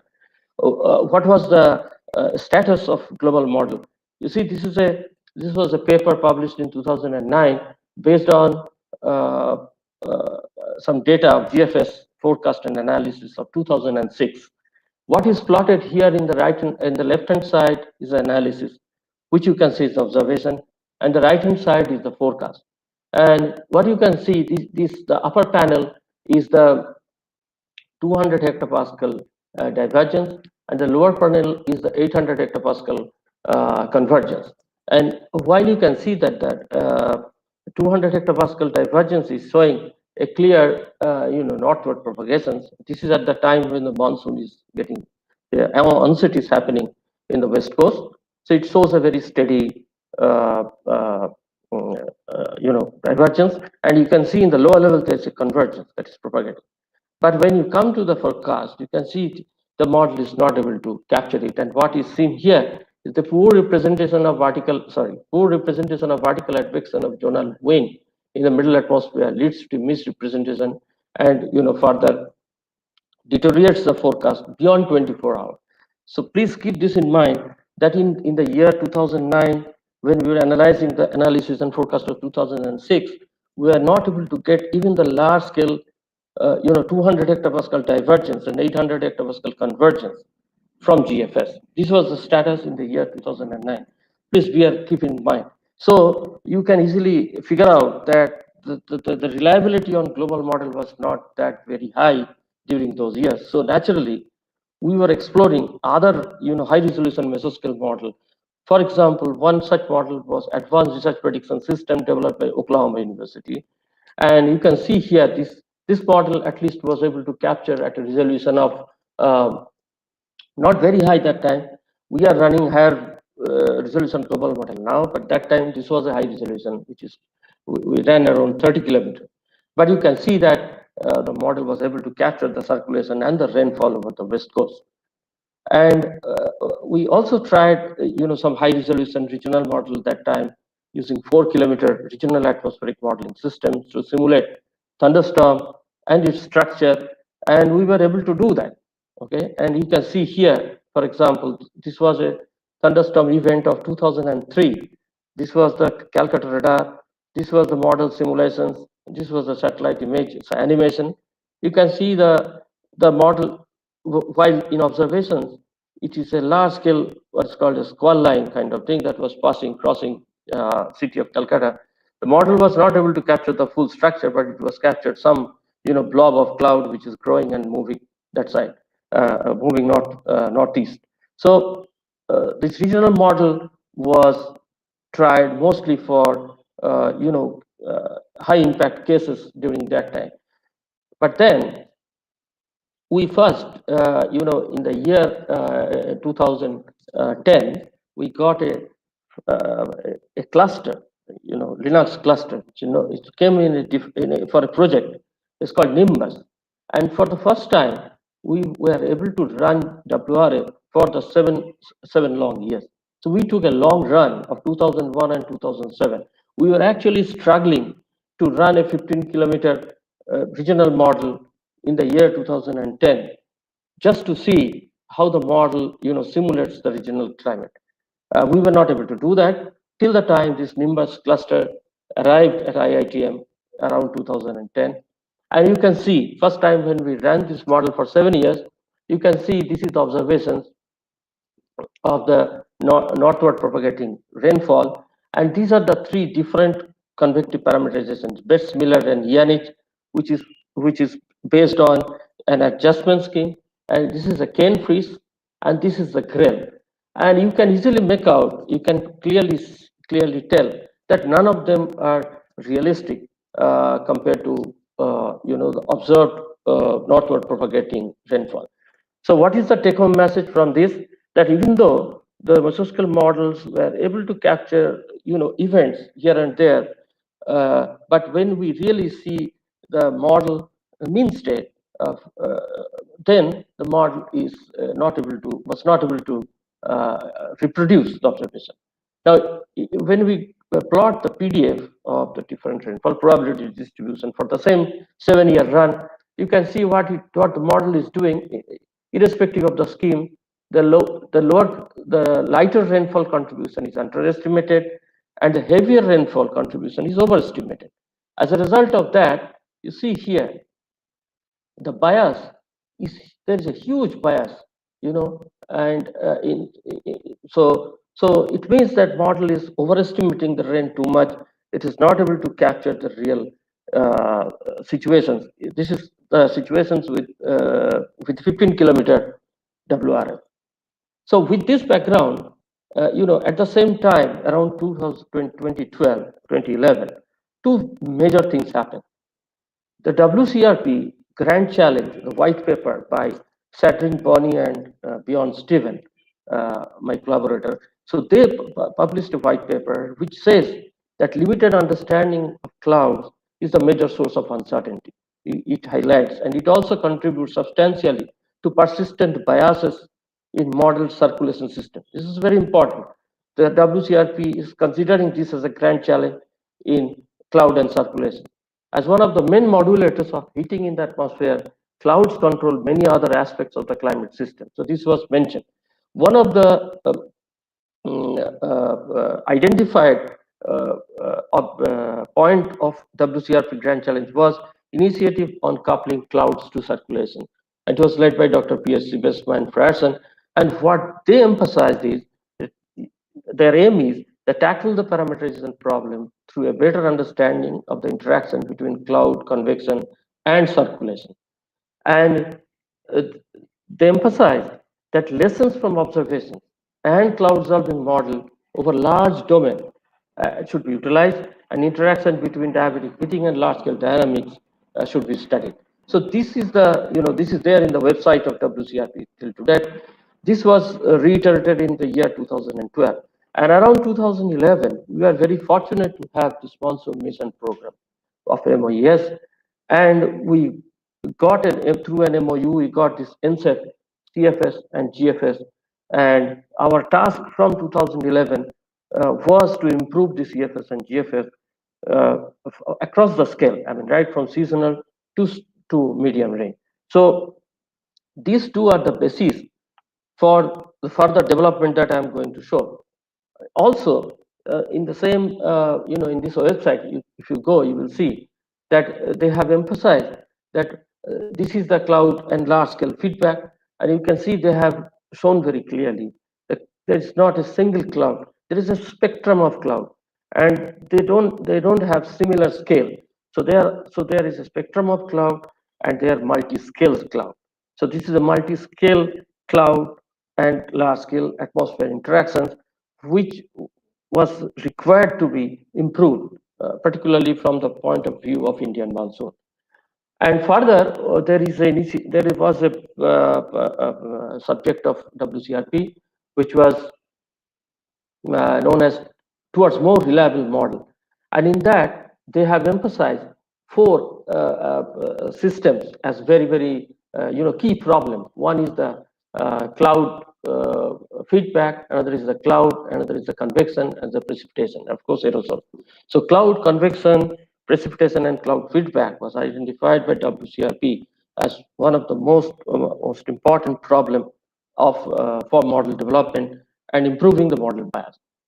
So with this background, when all these things were happening, monsoon mission has arrived, we upgraded, and IITM and MOES upgraded from our Nimbus to, we got this first HPC Prithvi in January 2010. And this was, I think, 7 petaflop and teraflop. Then it becomes 70 teraflop in March 2015 through HPC Aditya, and in finally 700 teraflop in Pratyus in 2018. So, I mean, all these computers, it was inaugurated by Honorable Dr. Harshavardhan, Professor Ravi, and our Secretary Sir, and all the dignitaries. So, these three HPC systems of MOES and IITM has made a significant role in whatever we have achieved. If this would not have been there, we would have missed the bus forever. So now I'm coming to the deadlock, which I mentioned in the title. So first deadlock was even from CIMI 3 to CIMI 5. If you see our Indian region, as earlier speaker also emphasized, Srinivas and Sujit, the Indian region, the model systematically has a dry bias over Indian landmass. It is there in the other global landmass as well, and there is too much of wet bias over Indian oceans. And this systematic bias, I think it is still there in CIMIP 6. Now, it is so CFS also is not an exception, being a coupled model, and you can see the CFS V2 T126, the resolution is 100 kilometer, and T382 resolution is around 38 kilometer. You can see the wet bias all over, in the oceanic region, and the lands are blue, means it is the dry bias. So it is there in the lower resolution, it is there in the higher resolution as well. Further, when we analyze the CFS V2, you can see here, this is the observation. This observation based variance of synoptic field, synoptic variance, which is something around 2 to 10 day period. And this is the ISO variance, it is something like 10 to 90 day period. And you can see the CFS significantly underestimates the synoptic variance. So it means that in the CFS, if you analyze, you will get lesser number of depressions and low pressures and all these, transients. And whereas if you see the ISO, you see the color bar, it is 50 to 60% over Indian Ocean region. So ISO is overestimated and synoptic variance is underestimated. This is in the lower resolution. If you go to the higher resolution, the picture remains same. This is overestimated, and in this whole region you see there is an underestimation. So this was one of the systematic bias of CFS. Further bias, what we noticed is that if you plot the VLR and precipitation, it shows that velar, when it's observation. So low velar means the deep cloud. And so when you go to the higher precipitation, so it is contributed from deeper cloud. That's what observation is showing. But if you see 62 to 126 to 382, you see very few dots below 180 watts per square meter. So it means that model's deep convection is not happening. Most of the rainfall is happening from the very low clouds. So model convection is not very deep. This is another information came out, another deficiency came out from the CFS. The other one is that we know very well it is a diurnal variation. So diurnal variations, when we compare the observations, it is again velar versus rainfall. You can see this is observation. By the time you come to the 530 over central India, your rainfall becomes moderate, and the velar also comes down. Means the cloud becomes deeper. But that is not happening in the CFS T126 or even T382. So with this background, I just checked, what about the ECMWF? ECMWF always remains our benchmark. You see, this is a slide I borrowed from Emilia Jing, and you can see ECMWF model run from T159 to T2047, which is 10 kilometers. And you can see the picture looks pretty similar, and it doesn't match very well with the TRMM 25 kilometer observations. And the same is true for NICAM 7 kilometers. So it means, again, it reiterates the WCRP Grand Challenge, refers to WCRP Grand Challenge. So just by increasing the resolution, we cannot improve the variability or the mean state or the fidelity. So this is the deadlock. So how to break it? So two paper came, in 2003 by Dave Randall, again by 2013 by Dave Randall, beyond deadlock. And he said that GCRMs and superparameterized GCMs are simultaneously global model and process model. What is shown here in the Venn diagram, this is a global GCM, and this was the LES and CRM. They were not talking earlier. Now, through this multi-scale modeling framework, which is called, the other name is superparameterization, they are now talking to each other. Means if you constrain your CRM with observation, and that CRM goes into your GCM, and it is supposed to improve your mean state.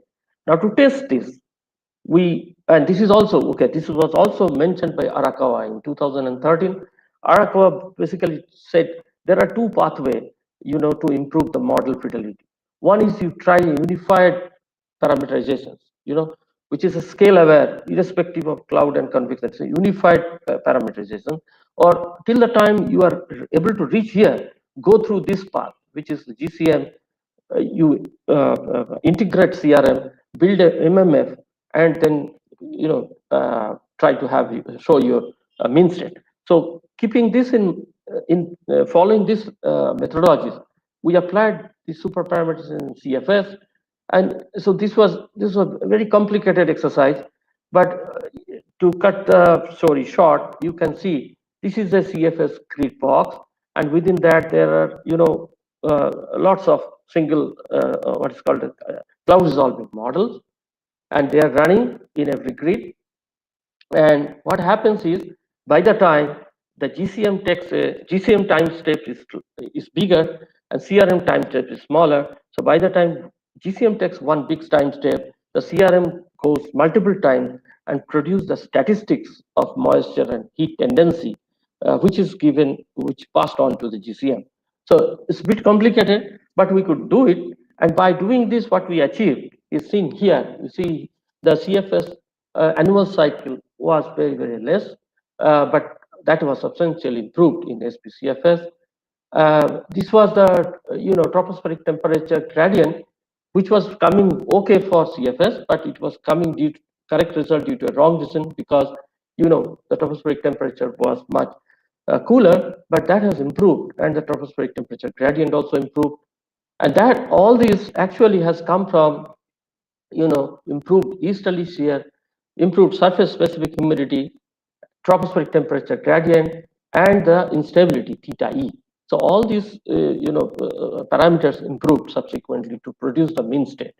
And if you remember the earlier slide where I saw the CFS was having lots of underestimations of synoptic scale system. And now you see when we apply SP, this whole blob of blue and green color has vanished. It has become much more, closer to trim. So this is a improvement that you get from applying SP. But the question is, one cannot apply this SP framework for prediction. And then you can ask, what is the utility? What is the use of this having such a complicated system and putting so much of effort?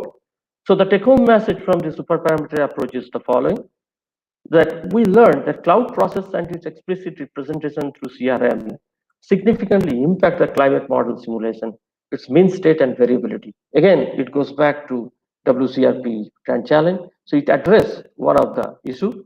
And also, the CRM tendencies can be utilized for further model parameters determination. How, that we will see later. But here you can ask one question: whether the CRM tendencies are realistic. There is not much paper globally has written on analyzing the CRM tendencies. People have only analyzed the GCM, where the CRM is embedded. But I analyzed the CRM when I was having a sabbatical in JPL with Dwayne Wallace's group. And when I analyzed the CRM tendencies, I saw the UF, the first mode of the CRM tendencies, actually represent the shallow cloud globally, tropics. And the UF2 I have not shown here. That shows the middle cloud, and the UF3 actually shows the deep cloud. And when we recreated the from the PC of mode 1 of cloud, we saw, and this is the OLR, this is this simulation from SPCAM, superparameter SCAM, coupled with slab ocean model. And you see this heading is the OLR, and you can see there is a clear eastward propagation, which is the red arrow, and there is another black arrow, which is actually the maxima of the this shallow CRM shallow cloud. So what we find is CRM cloud, shallow cloud, is actually leading the MJO propagation. So it is kind of moistening the layer, lower level, to set the deep convection of the MJO, and the MJO propagate. So CRM tendencies make much sense, but then we could not do much in the prediction. So we come back again to Arakawa-Schubert, Arakawa's principle, and Arakawa said, see, one of the major assumption of Arakawa is that the cloud fraction, the area of cloud fraction, should be much smaller. I mean, smaller than 1. It says that consider a horizontal area large enough to contain an ensemble of cumulus cloud, but small enough to cover a fraction of large-scale disturbance. And this assumption drastically fails to exist when we increase the resolution.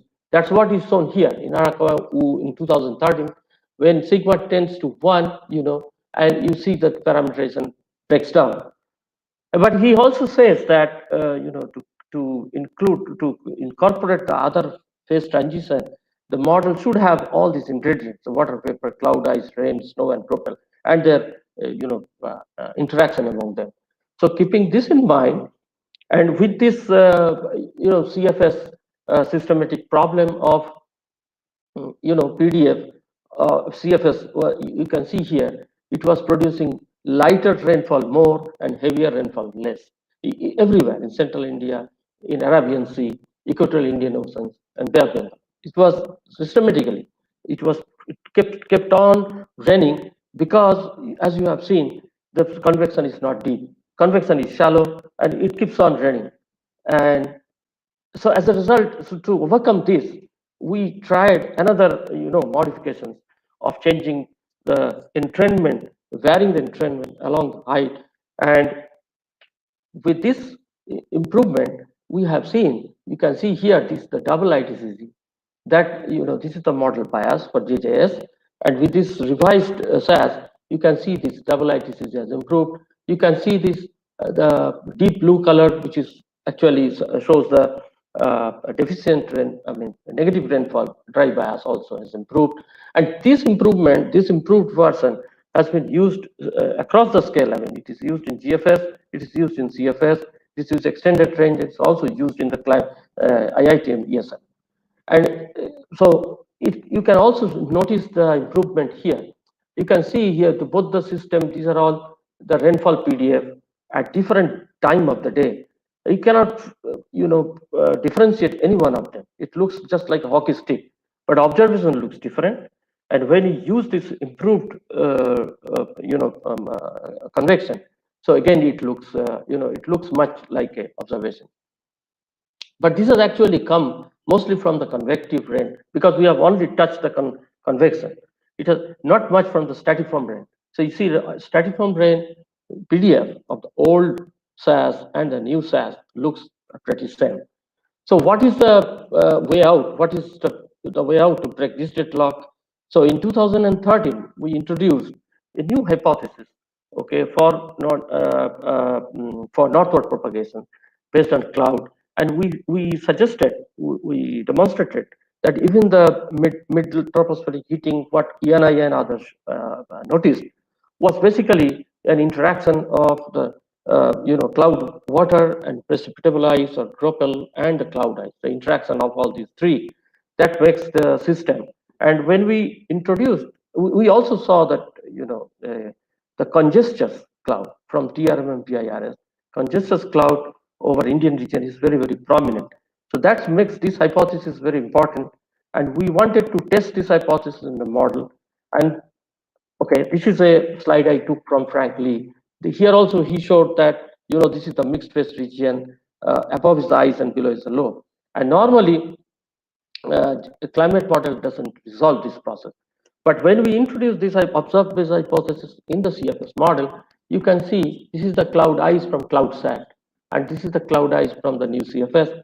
They look, and the new CFS to a greatest extent simulate the cloud ice of the observation. This is the cloud liquid water, and from the cloud sat, this is from observations, and this is from model. This also model does a good job in capturing the observation. This is the the mean ice water content, and you can see none of the model is able to capture this cloud set structure. When we applied this to CFS, you can see to some extent CFS is able to capture the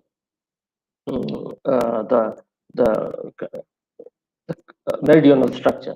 So one of the most important phenomena is from the observations. You can see that along in the 8 phases of PSIA, so over equatorial Indian Ocean and over West Pacific, it is the the high, middle, low cloud and its relations with the rainfall, which was completely screwed up in the default CFS, which has also been improved. So you can see here the low cloud leads and the high cloud lags. That's what has come here, and also similar to observation.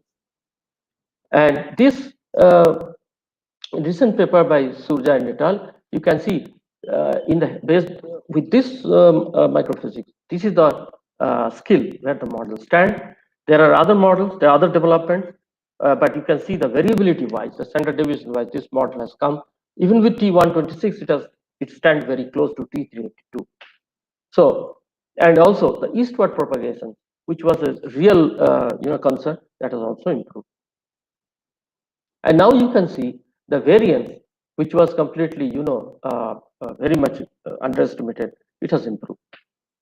So with this improvement, we were surprised to see that now the model actually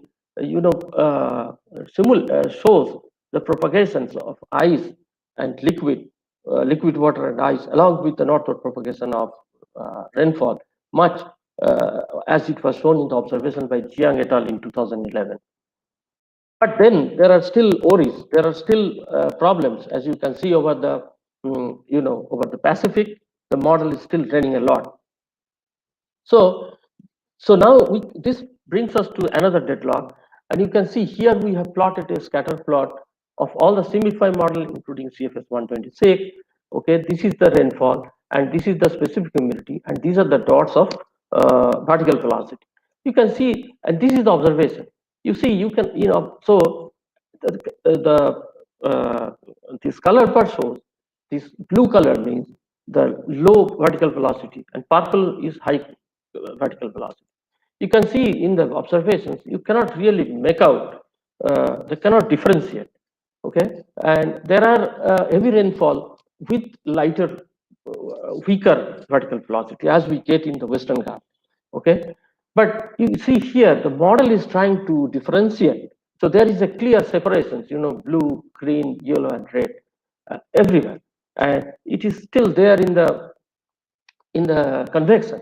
So what is happening is, while the atmosphere is not so much selective, okay, atmosphere things are not selective, but the model, the convection, the trigger, and the closure are so much, deterministic, so much one-to-one, that it is behaving in an unrealistic manner.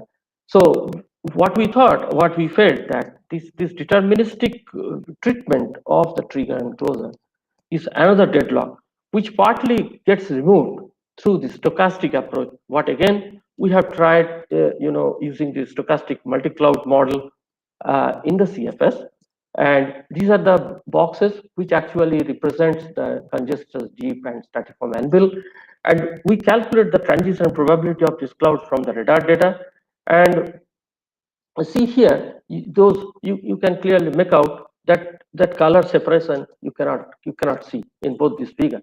So stochastic model is able to some extent overcome that deadlock, and of course this is another success story of stochastic model. This is the stochastic model equatorial, convectively coupled equatorial wave, and this is the observation, and this is the CFS. You can clearly see the convectively coupled equatorial wave simulation is much more realistic. So after this, I will come to this what I said, that forecast and society. You can see that. So after we introduced, as you might have noticed, 2018, that with the commissioning of Pratyush computer, we implemented this 12-kilometer ensemble, global ensemble weather forecast, and with the introduction of this, all these forecast applications started with directly affecting the society. Okay, and this is a system. I cannot go into the detail, and this is just a, if you remember that figure of 15-kilometer WRF, and see this is a global model running at 12-kilometer, and up to day 3, you see the bias. This is for 3 centimeter, 2 centimeter, and 5 centimeter per day. The bias of the model remains steady at around 1. That's good. And right from 2012, there is a gradual increase in the skill. But this is the deterministic model skill. But we know the deterministic model is not everything, not the final answer. Courtesy to Professor Ed Lawrence at MIT, we know these are the coupled equation, and if you solve them, you actually get a I don't know why it doesn't work. Anyway, so you get a butterfly effect, where you really do not know what will be your forecast. So that brings us to the concept of ensemble prediction. And how do we do the ensemble prediction? You see, these are the 21 members for one case of Mumbai, the heavy rain, and you see all these 21 samples, and from that we compute the probability, and the forecaster finally gives the decides based on this probability what is the probability of heavy rain or extreme rain, and what is the skill score of this heavy rain in the ensemble. It is pretty good. You see this is the Brier score, and for 65 and 11 centimeter and 6 centimeter, the score is reasonably good. Now I'll give a few examples of this year. You all remember that Bhopal was flooded. There was significantly very heavy rainfall. This is the GFS forecast, deterministic, and you see there is a significant, deficiency in the magnitude, capturing the magnitude. And another important thing is that the moment you go from day 1 to day 2 to day 3, the amount of rainfall is decreasing very fast. So you can say that how I can predict the system, say if I want 5 days in advance based on this model. You can't. So, but when we do this ensemble, and when we do this probability prediction, and we take the climatology plus 1 standard deviation, 2 standard deviation, and 3 standard deviation, you can see the probability you can get with 1 standard deviation. Even on 5-day, you can get a probability of 60%. With the 2 standard deviation, you can get up to 4-day. Okay, so these are the ways by which we have to interpret the extremes using the ensemble forecast. This is another case, 4 to 6 August this year in Mumbai, very heavy rainfall. And you can see day 1, day 2, and day 3. Okay, and this is the observation is blue and model is red, again deterministic. And you can see there are certain occasions, certain place, where the rainfall was very high and model was not that good. On the other hand, in some place, someday, model was predicting very high and the observation was not very good. So again, these uncertainties of deterministic model can be addressed again through an ensemble approach. And you see this is the probability with 1 standard deviation. This is with 2 standard, this is with 3 standard deviation. And you can see, you can even on 5th day, you can say with 50% chance of an extreme. It definitely comes in the 95th percentile. Okay, and this is the plotted with the observations all the ensemble members. You can see one good thing is that when the peak rainfall is happening over Mumbai, the top row, all the members are capturing this. So what it will do, it will give the model better confidence, and it will produce the probability with much more confidence and meaningful.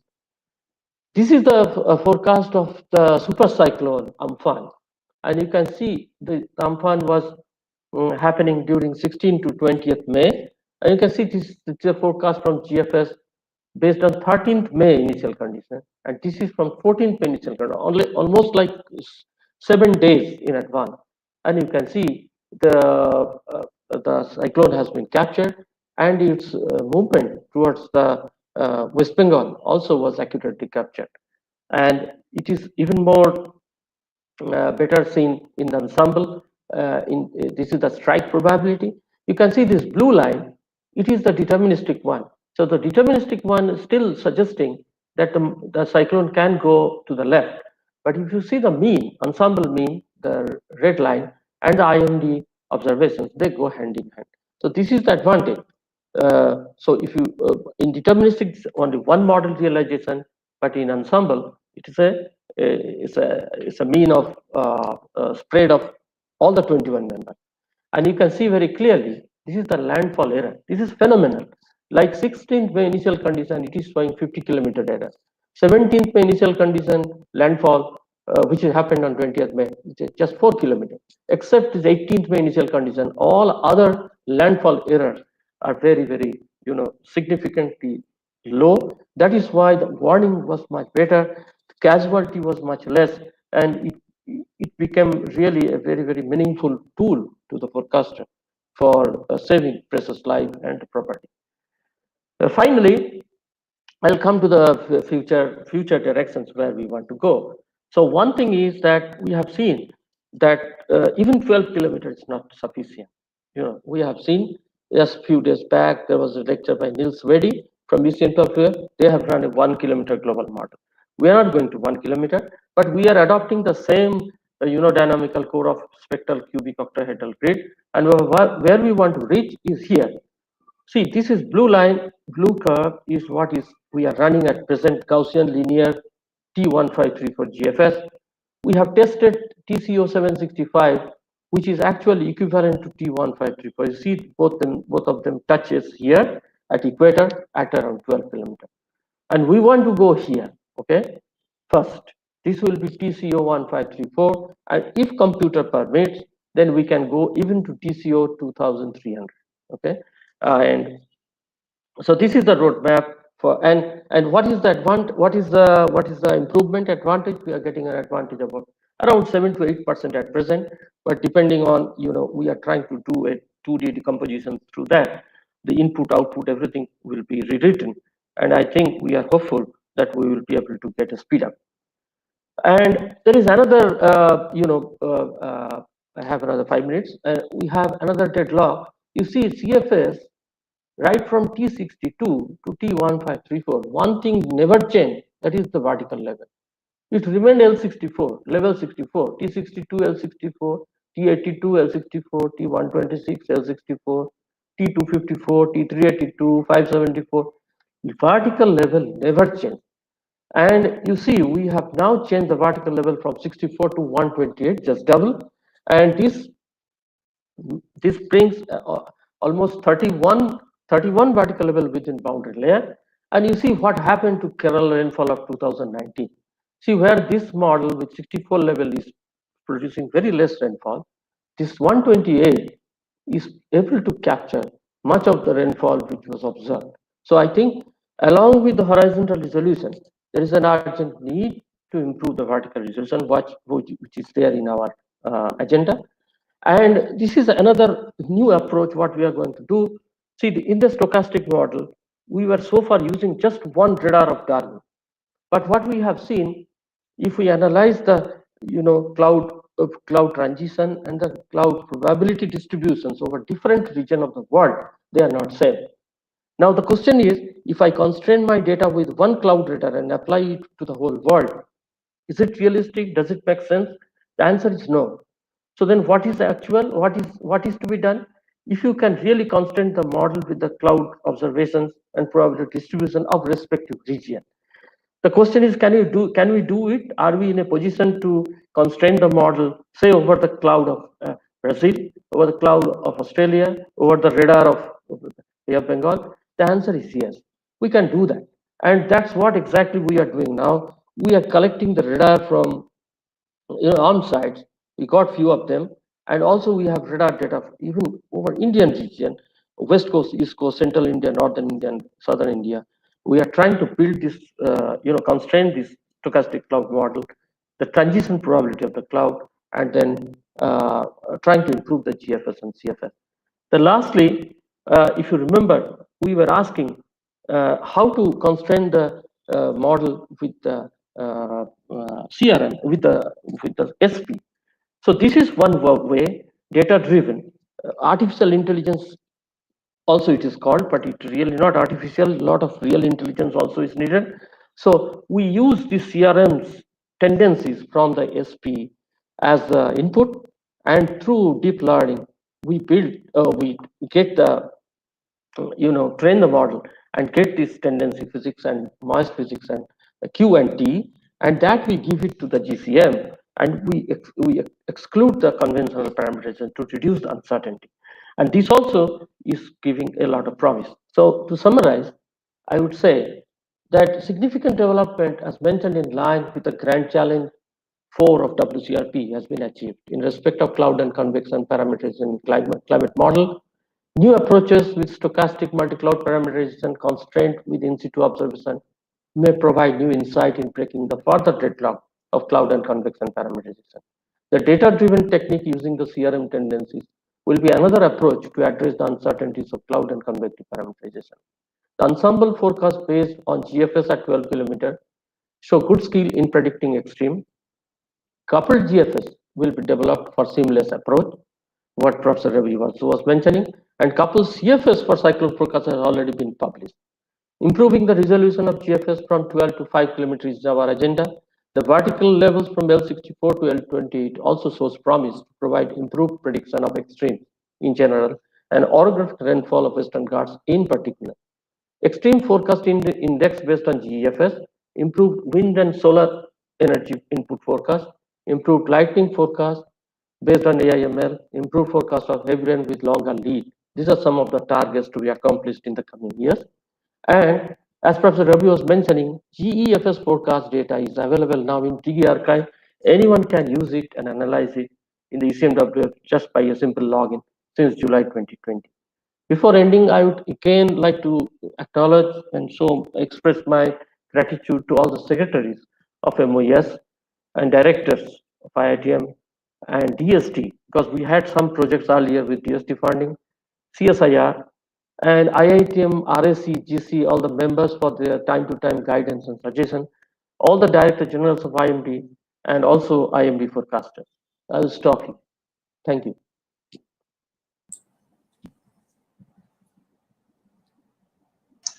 धन्यवाद sir. मैं आज के कार्यक्रम के माननीय मुख्य अतिथि doctor Shailesh नायक जी का संक्षिप्त परिचय देने के लिए डॉक्टर A.K. सहाय को आमंत्रित करती हूँ। डॉक्टर सहाय, कृपया अपना ऑडियो वीडियो शुरू करें। Thank you. It is like सूरज को दीपक दिखाना to introduce today chief guest doctor Shailesh Nayak to this gathering. But I have been given this duty to Director National Institute of Advanced Studies at Bangalore. He joined a Space Applications Center ISRO Ahmedabad in 1978 and obtained PhD degree in geology from the MS University of Baroda in 1980 and has served ISRO and MOES in several capacities, namely Group Director, Marine and Water Resources, Space Application Center, ISRO Ahmedabad. Then Director, Indian National Center for Ocean Information Services in Kois, Hyderabad. Then Secretary, Ministry of Earth Sciences and Chairman, Earth Commission, India. Then Chairman, Indian Space Research Organization. Distinguished Scientist in the Ministry of Earth Sciences. He has held several key positions. Presently, he is president of the Federation of Indian Geoscientists Association, Indian Geophysical Union, Indian Society of Remote Sensing, and Indian Mangrove Society. He was the president, International Geological Congress, chair of RIMES and the Indian Ocean Observing System Resource Forum, President, Indian Meteorological Society, IMS, then President, Indian Society of Geomatics, Vice Chair, ICG, IOTWS, President, ISRS, Dehradun, Chairman, Indian Ocean, Global Ocean Observing System, President, ISPRS Technical Commission 4, on geodatabases and digital mapping. Dr. Nayak has provided leadership for the programs related to science of climate change, weather services, polar science, geoscience, ocean science and modeling, ocean survey resources and technology. While at Space Application Center, he was mainly responsible for conceptualizing, formulating, and executing many national level projects related to application of satellite data on ocean color, integrated coastal zone management, snow and glacier studies, and water resources, and developed potential fishing zone services. As the director, Indian National Center for Ocean Information Services, Dr. Nayak set up a state-of-the-art early warning system for tsunami and storm surges in the Indian Ocean. He was responsible for the conceptualization and developing of marine GIS. He made outstanding contributions in improving advisory services related to potential fishing zones, ocean state forecast, and Indian agro project. He had chaired an expert group and conceptualized to establish national GIS in the country and been member of many national committees related to earth science, coastal protection, mangrove, coral reef, and coastal zone management. Dr. Nayak is fellow of Indian Academy of Sciences, National Academy of Sciences, the International Society of Photogrammetry and Remote Sensing, academician of the International Academy of Astronautics, Paris. He has been awarded honorary degree for Doctor of Science by various university, Andhra University, Assam University, and MIT University. Dr. Nayak is recipient of IGU Hari Narayan Lifetime Achievement Award in Geosciences. Iska Vikram Sarabhai Memorial Award, the Bhaskara Award, Lifetime Achievement Award by the Geospatial Media and Communication. He has guided 11 students for PhD and published more than 150 papers in peer-reviewed journal and delivered about 200 invited talks in national and international fora. So these are his academic, scientific, research and technical achievements and accomplishments, and one should try to attain this. But what one must aim to attain is his qualities as a leader and human being. His qualities include foresightedness, determination, endowed with a sharp intellect, a strong memory, listening to others, rejecting false views and adhering to the true ones, just, that is unbiased in rewarding and punishing, preserve his dignity at all times and not behave in undignified manner, sweet in his speech, look straight at people and avoid frowning, not encouraging greed, obstinacy, fickleness, and backbiting, and finally, just, impartial, and lenient, like that of a father towards his children. Dr. Nayak has all the qualities of a great leader, gifted with the characteristics of a saint in his behavior. So, in true sense, he is a Raj Rishi. With these few words, it is my great pleasure to invite the chief guest of IITM's Foundation Day function, Dr. Salesh Naik, to address us. Sir, I request to please keep your microphone and video on and start the address. Thank you, sir. Thank you very much, Atul, for very kind and very generous introduction. I don't think I'm worthy of all what you have said. But anyway, I'm extremely grateful to you, and I must also show my gratitude to Dr. Ravi for inviting me to deliver this talk. And on this Foundation Day, I would like to greet all of you, all my colleagues at IITM, for the wonderful work they have been doing for all these years. And I'm sure that they will continue to do the work and achieve a greater heights in coming years. I chose this topic for two reasons. One, we just celebrated 100 centenary year of Dr. Vikram Sarabhai.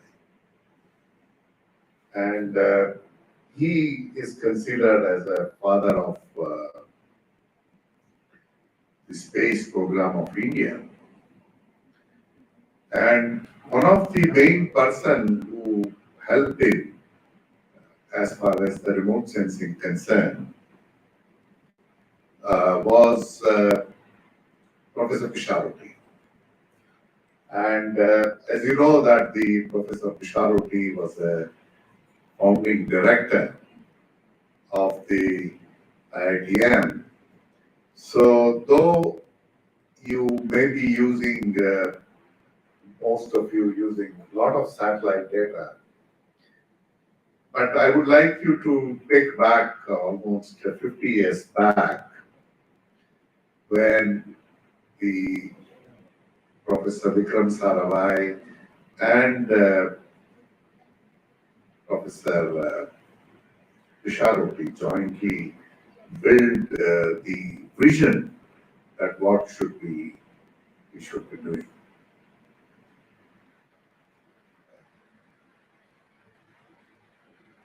I hope you are all able to see my slides. Yes, sir. We can see them. Yes. Okay. So what Professor Pisharuti, of course, just after he took superannuated from IITM, he joined PRL And the first major experiment was on detection of the coconut wiltroot disease. This itself was a very interesting experiment where the US, France, Germany, Russia, all sudden the cameras, the helicopter, many other things, the processing, all were done jointly. And this was the first experiment which proved that remote sensing can detect certain disease in the coconut, which could be done. So this was first contribution of Professor Pisharoti. And then later on, he became a director of remote sensing and satellite metrology, where the remote sensing started in Space Application Center. And one very important later stage, he proposed the very high resolution radiometer in INSAT. And today, if you see, the most of us are so accustomed to look at the INSAT images. That instrument was originally proposed by Professor Pisharoti. So I thought this would be a good tribute to Professor Vikram Sarabhai and indirectly also to Professor Pisharoti, who had a great vision in heralding the era of the remote sensing in the country. At the definition of the remote sensing, you can see that what essentially came definition is basically the experiment which Professor Pisharoti conducted. And the two things which is very important, that in the coordination with the relevant earth science disciplines, the first experiment, he did it with IIRI, which is mainly does the research on agriculture areas, and that and the other were the people with the soil. So he laid the foundation that the remote sensing cannot be done alone. It has to be with the relevant user agencies.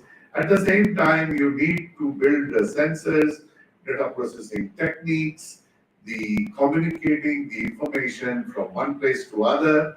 You need the platforms which could be space-based or airborne, and all this required in the coordination with the user agencies. So this is the basic vision with which it was started. Now to realize this vision, the first thing what done was setting up of the Indian Space Research Organization, which happened in the late early 70s, and it set up Institute Space Application Center, and of course National Remote Sensing Center was originally set up by Department of Science and Technology. It came back. The Survey of India has the Institute of Photo Interpretation, which also was taken over by the ISRO, and then regional remote sensing and the state remote sensing. So the first, they plan to set up the organization which will essentially build the platform sensors, data processing techniques, and the application related algorithms. At the same time, the Professor Dhawan later set up the National Natural Resources System. This was essentially to realize the vision of involving the user agencies in the remote sensing program. And there were standing committees which chaired by the secretary. It was on agriculture, bioresources, essentially it is environment and forest, it's bioresources, cartography, geology, oceanography.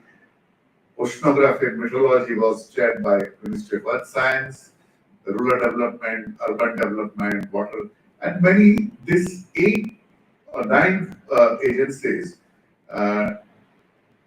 directed that what kind of applications to be taken up. And to support this, there was a National Natural Resource Information System was built.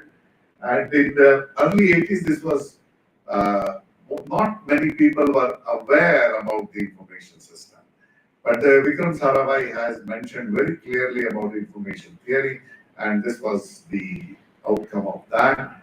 And subsequently, ISRO also set up disaster management support, also the information system for climate and environmental studies, and to build the capacity not only in India but also in the entire Asia Pacific.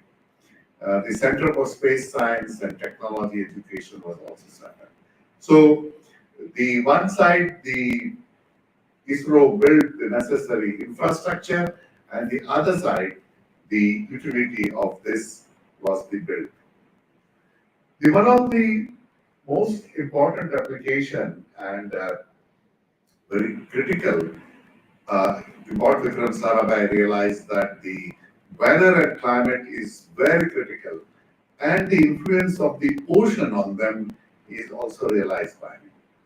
And it was proposed that what we need is the geosynchronous and sun-synchronous satellites like INSAT, multi-channel infrared sensors for measuring temperature of cloud top, sea surface and land surface, profiles of temperature and humidity. You all have been using this, but this was done almost 50 years back, now actually 51 years back in 1969. He said that this is what is required. And in India, actually the satellite meteorology was the first to use the satellite images. After the heroes were launched and heroes 8 images started coming in 1964-65, IMD started using this satellite images for studying various atmospheric phenomena related to monsoon and cyclones. Of course, they didn't look great, but the first remote sensing applications in India started for the weather related. The next come is a Bhaskara 1 in the late 70s, Bhaskara 1 and 2, with a microwave radiometer, essentially to observe ocean and atmosphere, and many initial studies were done there. But the major thrust came with the launch of the INSAT series of satellites. And especially today, we get a lot of information from INSAT, AVHR, about OLR, AMP, QPE, SST, LST, and many others products, which you can see even on the IMD website. Large number of products now coming from the satellites. Later, the infrared sounders came, the profiles of temperature, humidity, and ozone with INSAT 3D, which about last 7-8 years we have been getting this.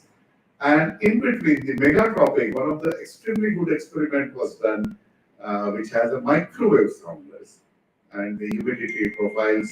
It provided extremely good information, and LCMRW did try to assimilate this into the models. Unfortunately, this is not being repeated yet, but this is in most experiment proved that the kind of information we need from microwave sounders is extremely useful. Later, we started getting a lot of radio occultation signals from navigation satellites, and this again provided temperature and humidity at a very high vertical resolution.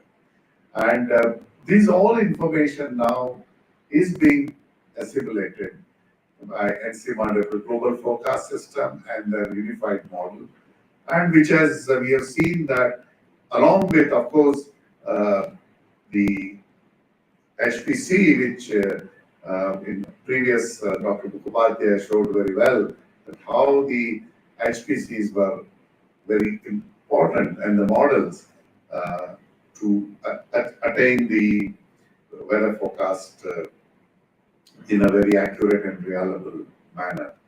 And today, you know, these forecasts are provided to about 32 countries in Asia and Africa through institute called RIMES. So the weather scientists have used the satellite data. I think they are the best user because they use each and every image, each and every data which comes. Like INSAT gives 24 images every day, and with 3, 1, and 2, it is now 48. Every 15 minutes you have an image, and all of this information is now being utilized. There are many users of this weather forecast. Actually, there are 30 different sectors apart from agriculture, water resources, power, railway, transport. There are all in all 30 sectors. I'm not going to get into the details of it because you know all that. But the one application which has really made a difference is about the providing agreement advisories. And this advisories, as you know, now being provided in entire India, and 40 million farmers have been using this for various farm operations, right from plowing, sowing, irrigation, scheduling, fertilizer, pesticide applications. Also, depending upon the long-term forecast, what kind of a crop should be chosen or the breed should be chosen during harvest time, whether harvest should be stored in outside or inside.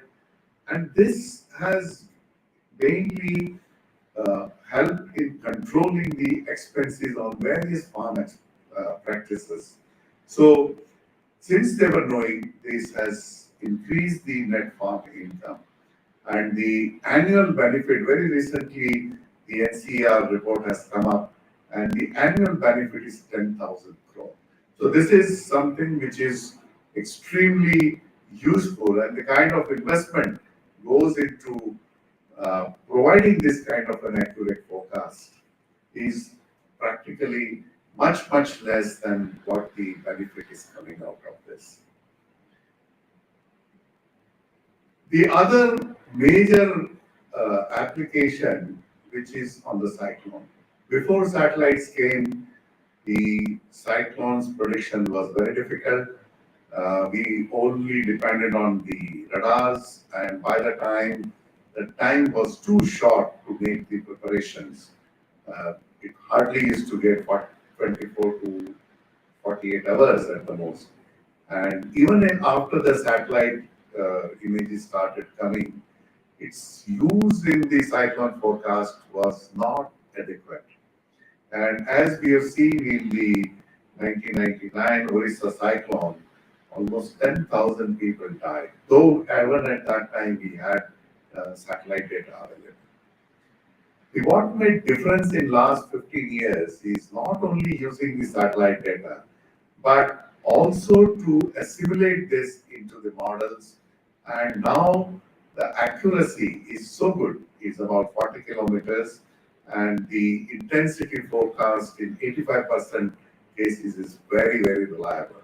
And we have seen that in last few years, the lives have been saved is remarkable. Mostly you will find that 10, 12, 20 kind of a number, which still we are not able to save them. But mostly those lives are gone because they do not lead to the follow the forecast given. Now, why this is very critical is it is not only the forecast was accurate, but because the forecast became accurate, the response of the government also improved considerably, especially the national and state government. Now they know precisely almost a week before that where the cyclone is likely to come, where is going to be landfall, what could be the possible intensity, and in many cases, our forecast has proven time and again is much better than many other international agencies who are also have been giving the forecast. So the trust in our forecast has improved tremendously in the government as well as the people. The people also now find that the forecast given is much more reliable and they also follow. So the saving of lives is essentially because of the very improved and very reliable forecast, where satellite is one of the important components, and that has led to improved trust of the state government and people in the forecast, and we have been able to save the lives. And this forecast is also now given to all countries in Bay of Bengal and Arabian Sea. And this has been recognized at the highest level. Both Prime Minister Narendra Modi in the Feeling Cyclone in 2014, And he articulated very well that the technology use, the velocity, the direction, the time, and he said that this helped us to save people from this cyclone. And same thing, Manmohan Singh, also that year we had many cyclones and very super cyclone. Hudhud also, he mentioned very clearly that the accurate forecast and they were better than the international bodies. So this is real creditable to the Ministry of Earth Science and all those who involved. And the monsoon, which Mukhopadhyay was said, and the agromet advisories, which that also Obama in the address in the parliament said that the use of technology to empower farmers is something which India can give to the world. So, and this information which is we are getting on the cell phones is even US president was highly impressed by the services which have been provided. So it is not remained at the science level, but we have reached right up to the societal level in these areas. The second major area where we have made a difference is in the oceanography, and what Vikram Sarabhai said very clearly that there is a correlation between temperature and location of large schools of fish. Also, he mentioned about the ocean color and its linked with the ocean flora or the chlorophyll. And he said that this can be used to locate the high food content where fish are more likely to be found. So he has a clear idea that the temperature and the chlorophyll are the two major parameters which can be used to locate the potential fishing ground. And the sea state also, he mentioned very clearly that we will have to use microwave sensors to derive information on waves, surface winds, surface currents. And this is what we ultimately try to build the applications, which is today one on the potential fishery advisories, where we have been now providing for last 20 years or so. And this advisories actually are also helping to fish more efficiently. And we are fishing in the biological sustainable limit. So it's not that we are overfishing because of these advisories. And our potential yield is 5.31 million tons, but we are fishing only about 3.8 million tons. So we are doing within the limits which have been set. And this information is, as was done, we have now extremely good algorithms and the models which finds out the food and the environmental condition apart from sea surface temperature. We also use sea surface wind and sea surface height to understand about the currents. And we are providing daily since 2000. And this has helped to improve the success rate, which is more than 80%. The search time has reduced 60 to 70 and catch has increased. Apart from this, because the search time is reduced and the reduced fuel is being used, we are putting less carbon dioxide into atmosphere. So it has a lot of environmental benefit as well. And per trip now, the recent estimate by NCR, per trip is 17,800 rupees. This is a huge saving. If you say about 100,000 vessels, making at least one trip, say 1 week, you can count how much benefit is coming from the service. Similarly, the monitoring of sea state now that essentially we used to get from NOVA VHRR, the MSMR, which used to provide extremely good information on sea surface temperature, even during the monsoon, is now discontinued. But I think this microwave radiometer is very useful for the SST, especially during the monsoon time, which is required to be assimilated into the models. So anyway, that's a different issue. But this We are now having ocean surface wind, sea surface height from our own satellites, Sarvatika, OSCAT, and SCATSAT, and this is being assimilated, and the system of what is being now named as a high resolution operational ocean forecasting and reanalysis system has been set up in IITM, and which is continuously assimilates the scatterometer, the altimeter data, and various models.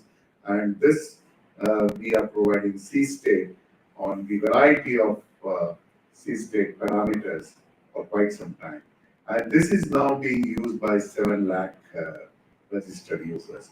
These are some of the products: waves, currents, mixed layer depth, sea surface temperature, and this is global, regional, coastal, very customized forecast, tide predictions, and many such things are being done. And also the specifically for Coast Guard, Navy, also for the shipping routes. So variety of forecasts are now being provided using but the main input is the satellite data.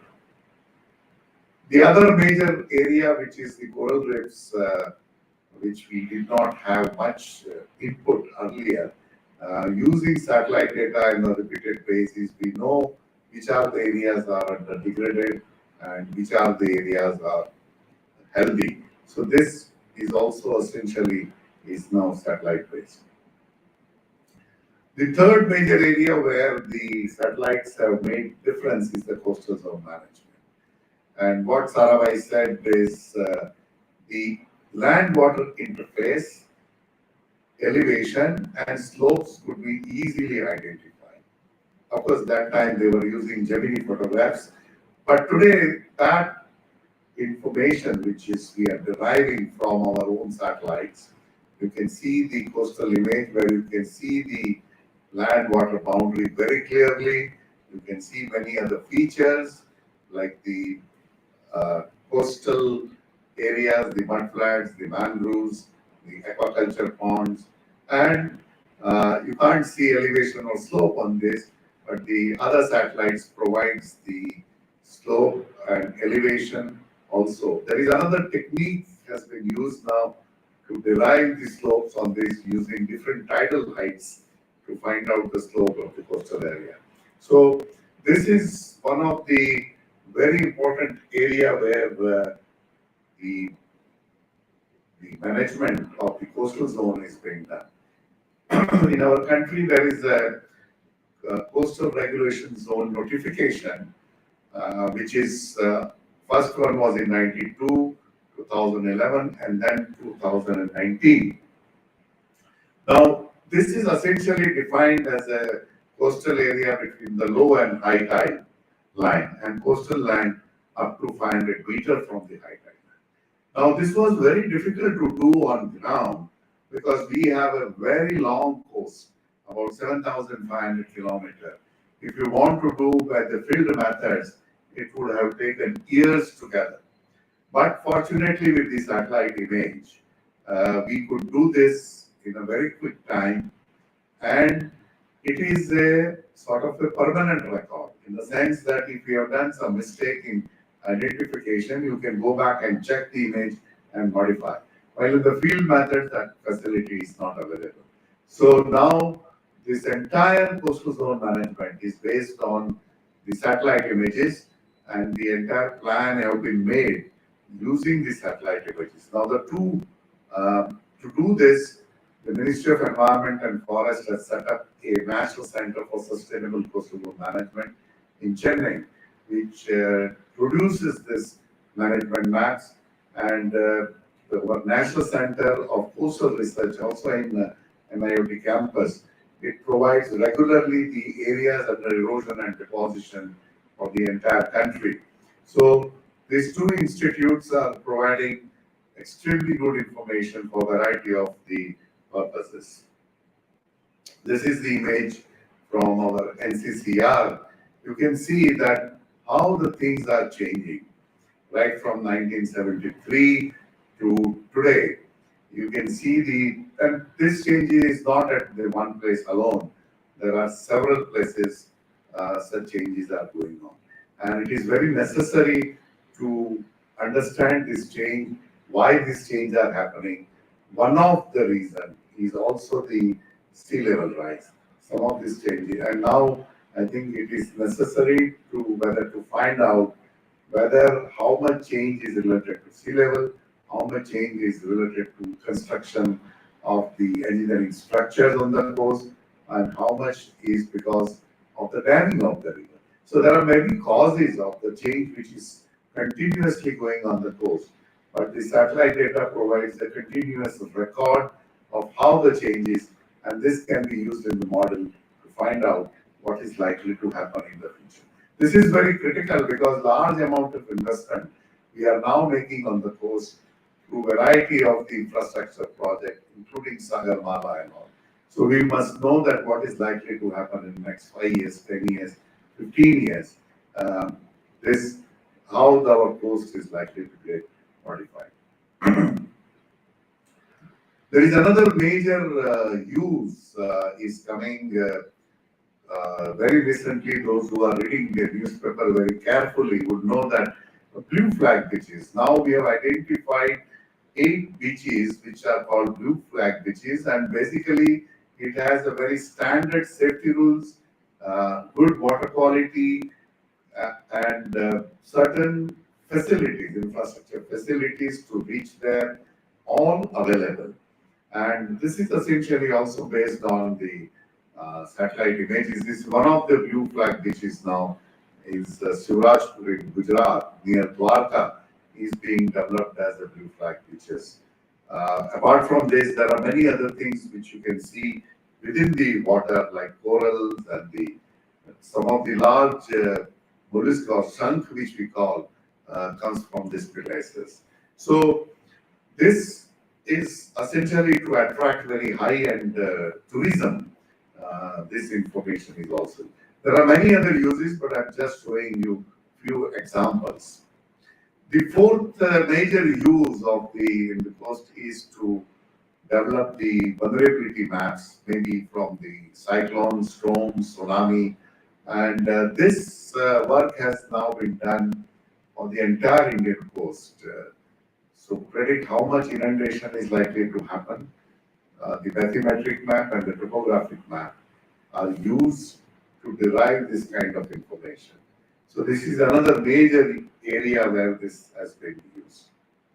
Also for tsunami, the major use of the satellite was to communicate the data from all observation platforms to the center, and then communicate back the advisories to the various tsunami warning centers along entire Indian coast. And initially we had a lot of difficulty with using Inmarsat and all, but now everything is based on the INSAT, and we get the information extremely fast. And the bulletin which are now being released after the earthquake event is just 6 minutes, which is extremely good. And most of the time we are doing even better than USGS.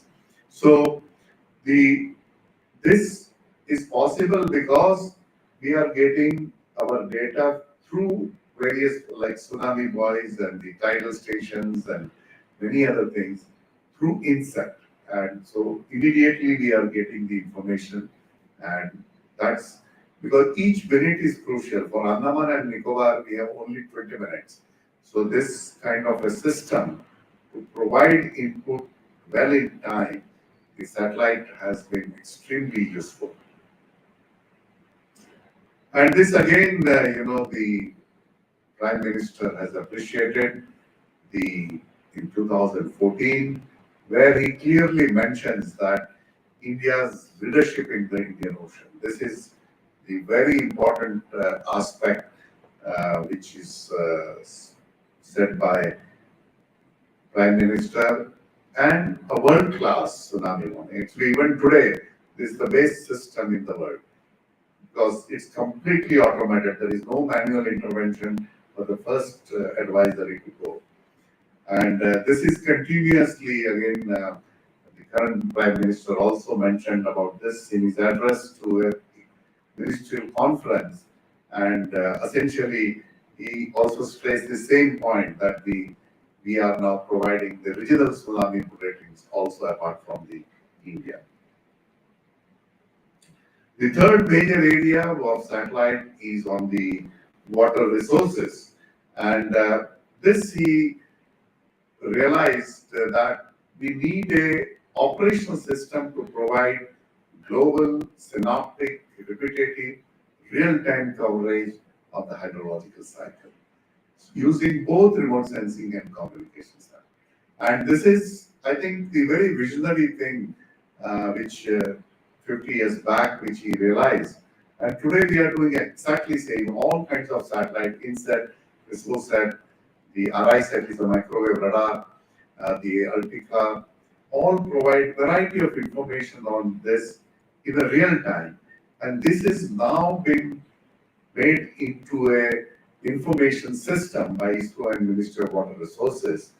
And this data is now available to all stakeholders, where they use both the remote sensing and the communication satellites to provide the information in real time. There are many applications related to wetlands, the groundwater, also related to lakes, the rainfall. Of course, most of you are very keen on that, and you know that the rainfall estimation, the product which is now being generated at 0.25 degree grid is available, and this is extremely useful contribution. The information on the land use, land cover, evapotranspiration is another major area which you all are very much interested. And the another major input which has come from the gravity data about the groundwater storage, and also it provides information about the changes in the groundwater over a period of time. So this is one of the major use, and other is the soil moisture. Also, how the irrigation is being done and whether water is properly used or not. So there are several examples of use of the satellite data into water resources. I will show you a couple of them. One is the soil moisture, and this is one of the very important product which is required for many applications apart from your models, but also for the drought monitoring. This is very important product, and this is now routinely being done using the scatometer winds and the certain in situ information is being provided. The second, which is very important product, is the snow cover, because in all North Indian rivers are governed by the snow and glacier, and especially the Indus River is the large amount of water comes from the snow melt. Unlike the Ganges, which is also monsoon dependent, but the Indus is by and large dependent on the snow cover. And it's very important for us also to know that what is likely changes will happen in the future about the snowfall. We are worried always mostly on this rainfall, which is very correct as you have been doing. But I think for the Indus Basin, if any change in the snowfall can be have a very important, very devastating impact on our irrigation in the northwest area, especially Punjab, Haryana, and northwest, which is essentially dependent on Bakra Nangal, which again depends on the how much snowfall is being received. So this products which are now able to generate essentially using satellite data is very much useful for snow cover assessment and likely availability of the water in the Bakra Nangal. And that will allow them to schedule the irrigation in a very large area, which provides food to the entire country. Also, this is there are many micro hydro projects which is coming up in the Himalayas, and you need to know how the runoff is changing. during accumulation and ablation time. And normally it was earlier believed that, the snowfall starts in October and goes up to March, April, and then it starts melting. But you can see that it is not necessarily remains like that. It does start around October, November, but there is always a melting happens in the December. And this was very important observation came from the satellite.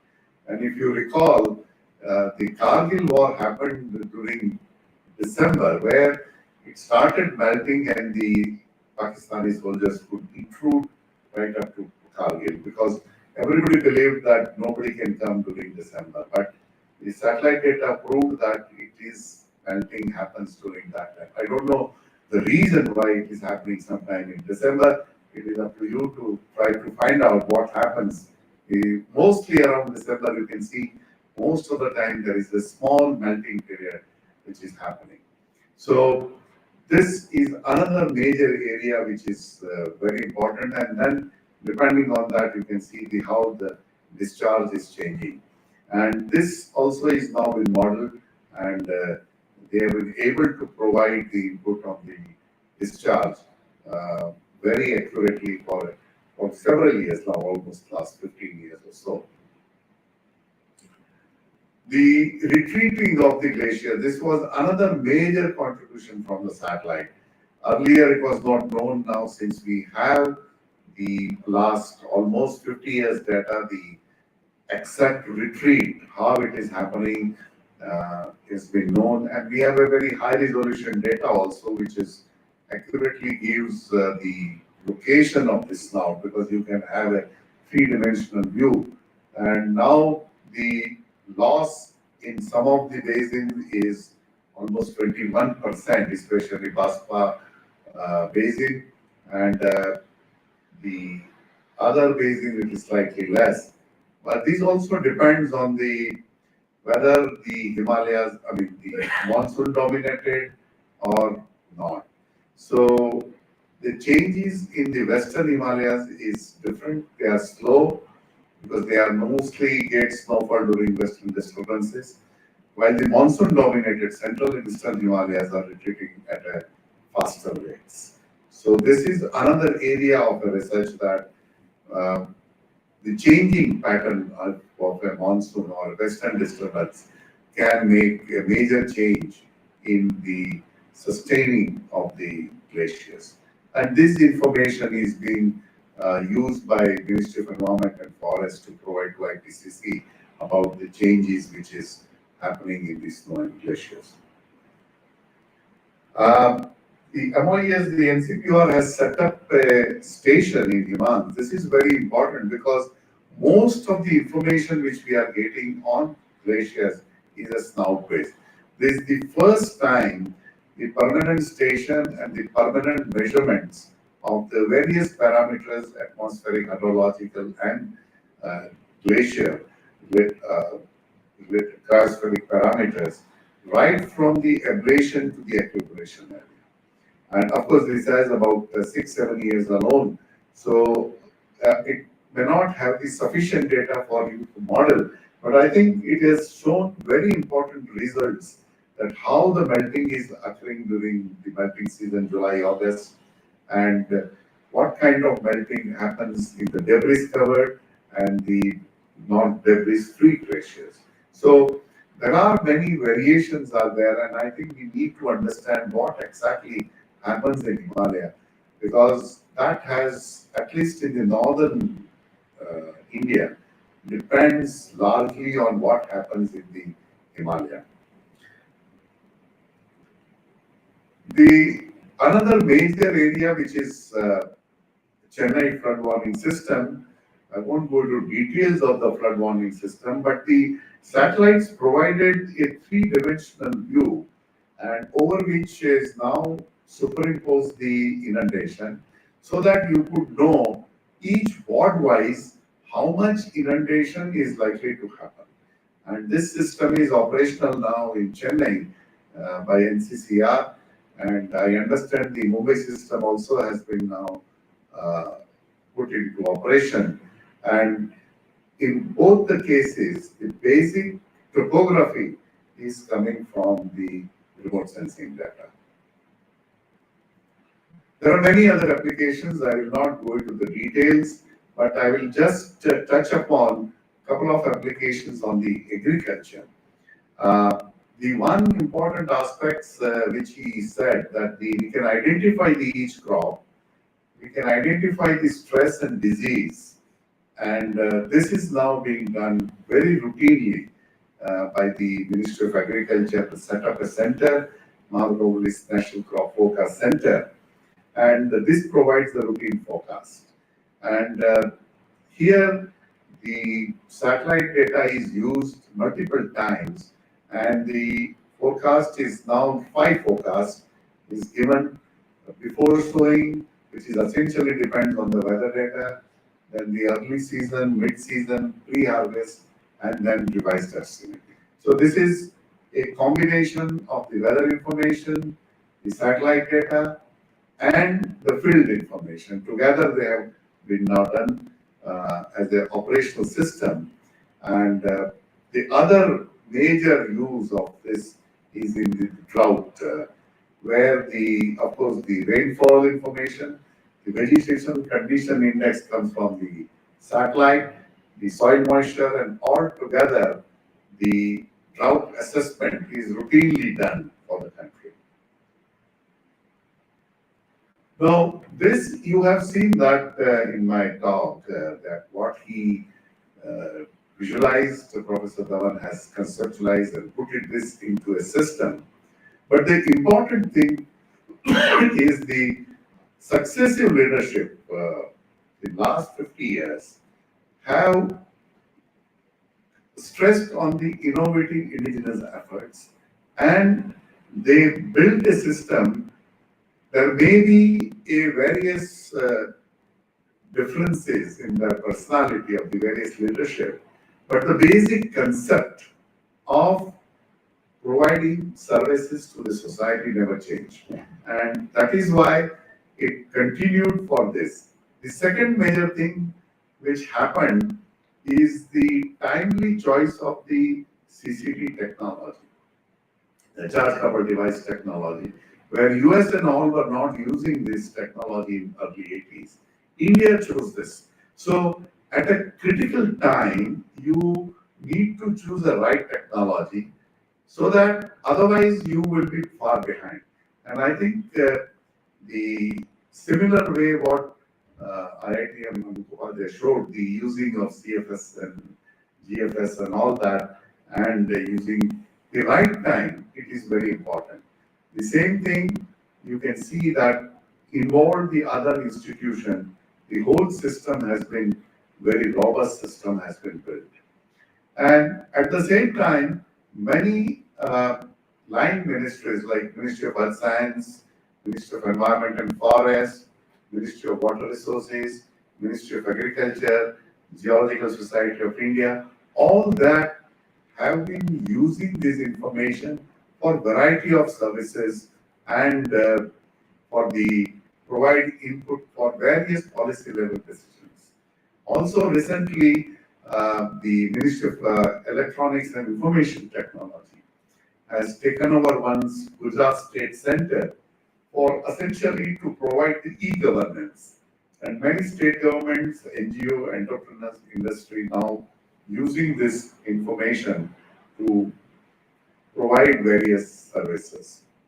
Now, this is all fine, but I think some of the issues which we have is the one is the information which is required is at the user specified frequency. I mean, many things like scatterometer data you may need at every 6 hours, you are not getting at present. So that should be available. And real-time accessibility is another area that the certain information which you start using it, then it should be available all the time.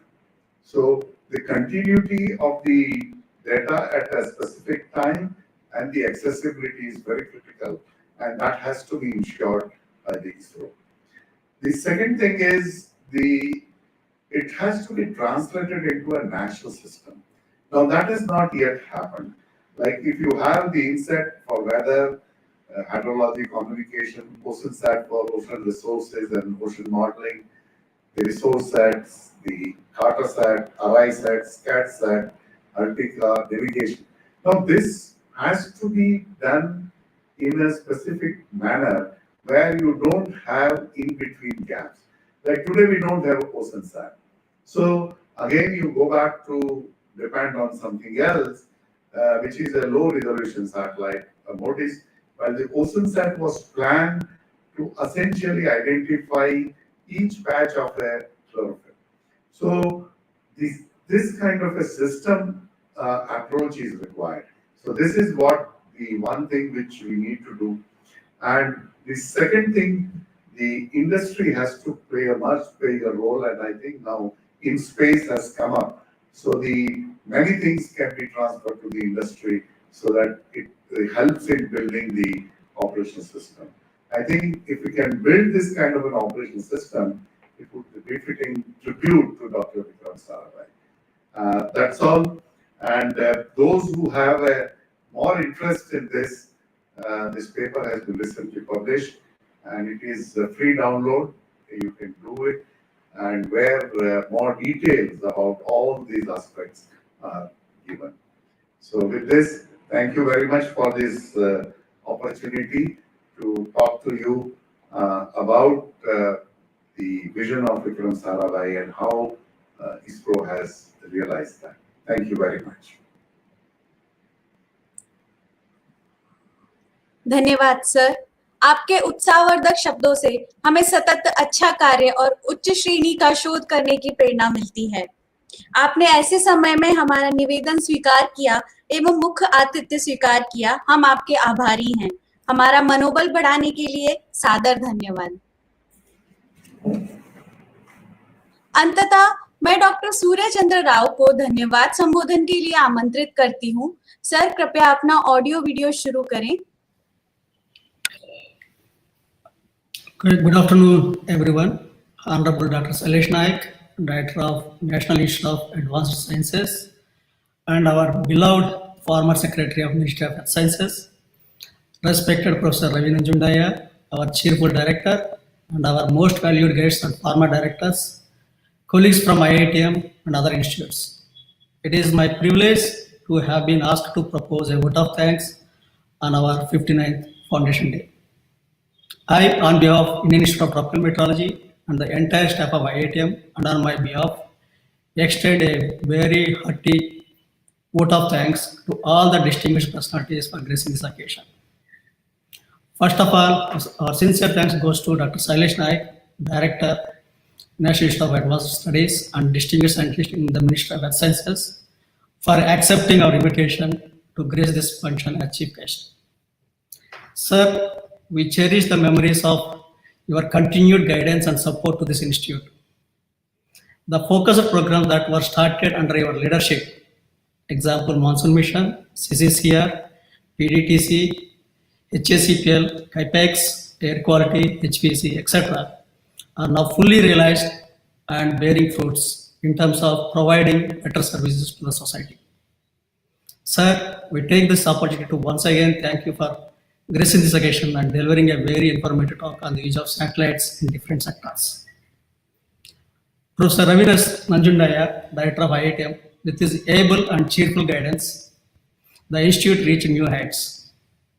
Despite reduced permanent manpower, the promised deliverables are realized without compromising the quality and increasing its visibility in different sectors and also across India by setting up different facilities across India.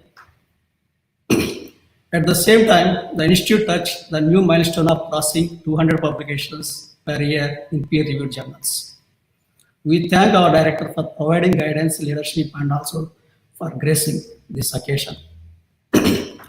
Congratulations to all the awardees, and you all have earned these awards with your continuous and focused research work. Partha for his immense work in short range ensemble forecast and model development. Deepa, Sil, and their colleagues for their work on decadal serial variability in the Indian Ocean, and the students for their outstanding performance in different categories. Thank you all for very engaging and informative lectures, and the administration and supporting staff of the institute are the backbone of this organization. They are always providing support for every occasion and to every need of this institute from time to time.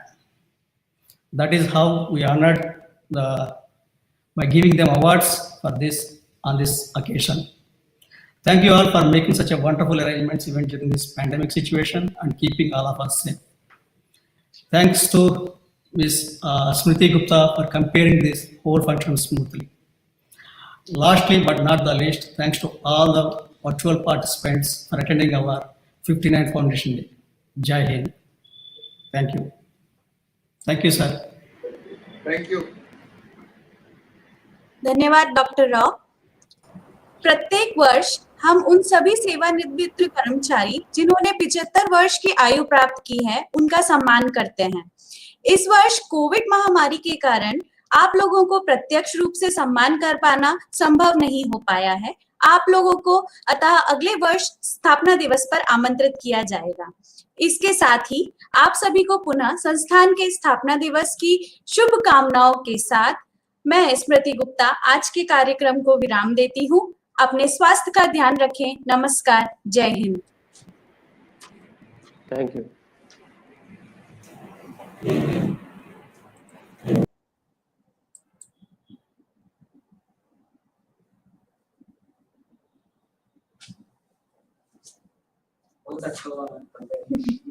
Thank you. ये मैं नहीं leave करती हूँ, यहाँ पे जो रहेंगे वो लीव कर लेंगे इस चीज को।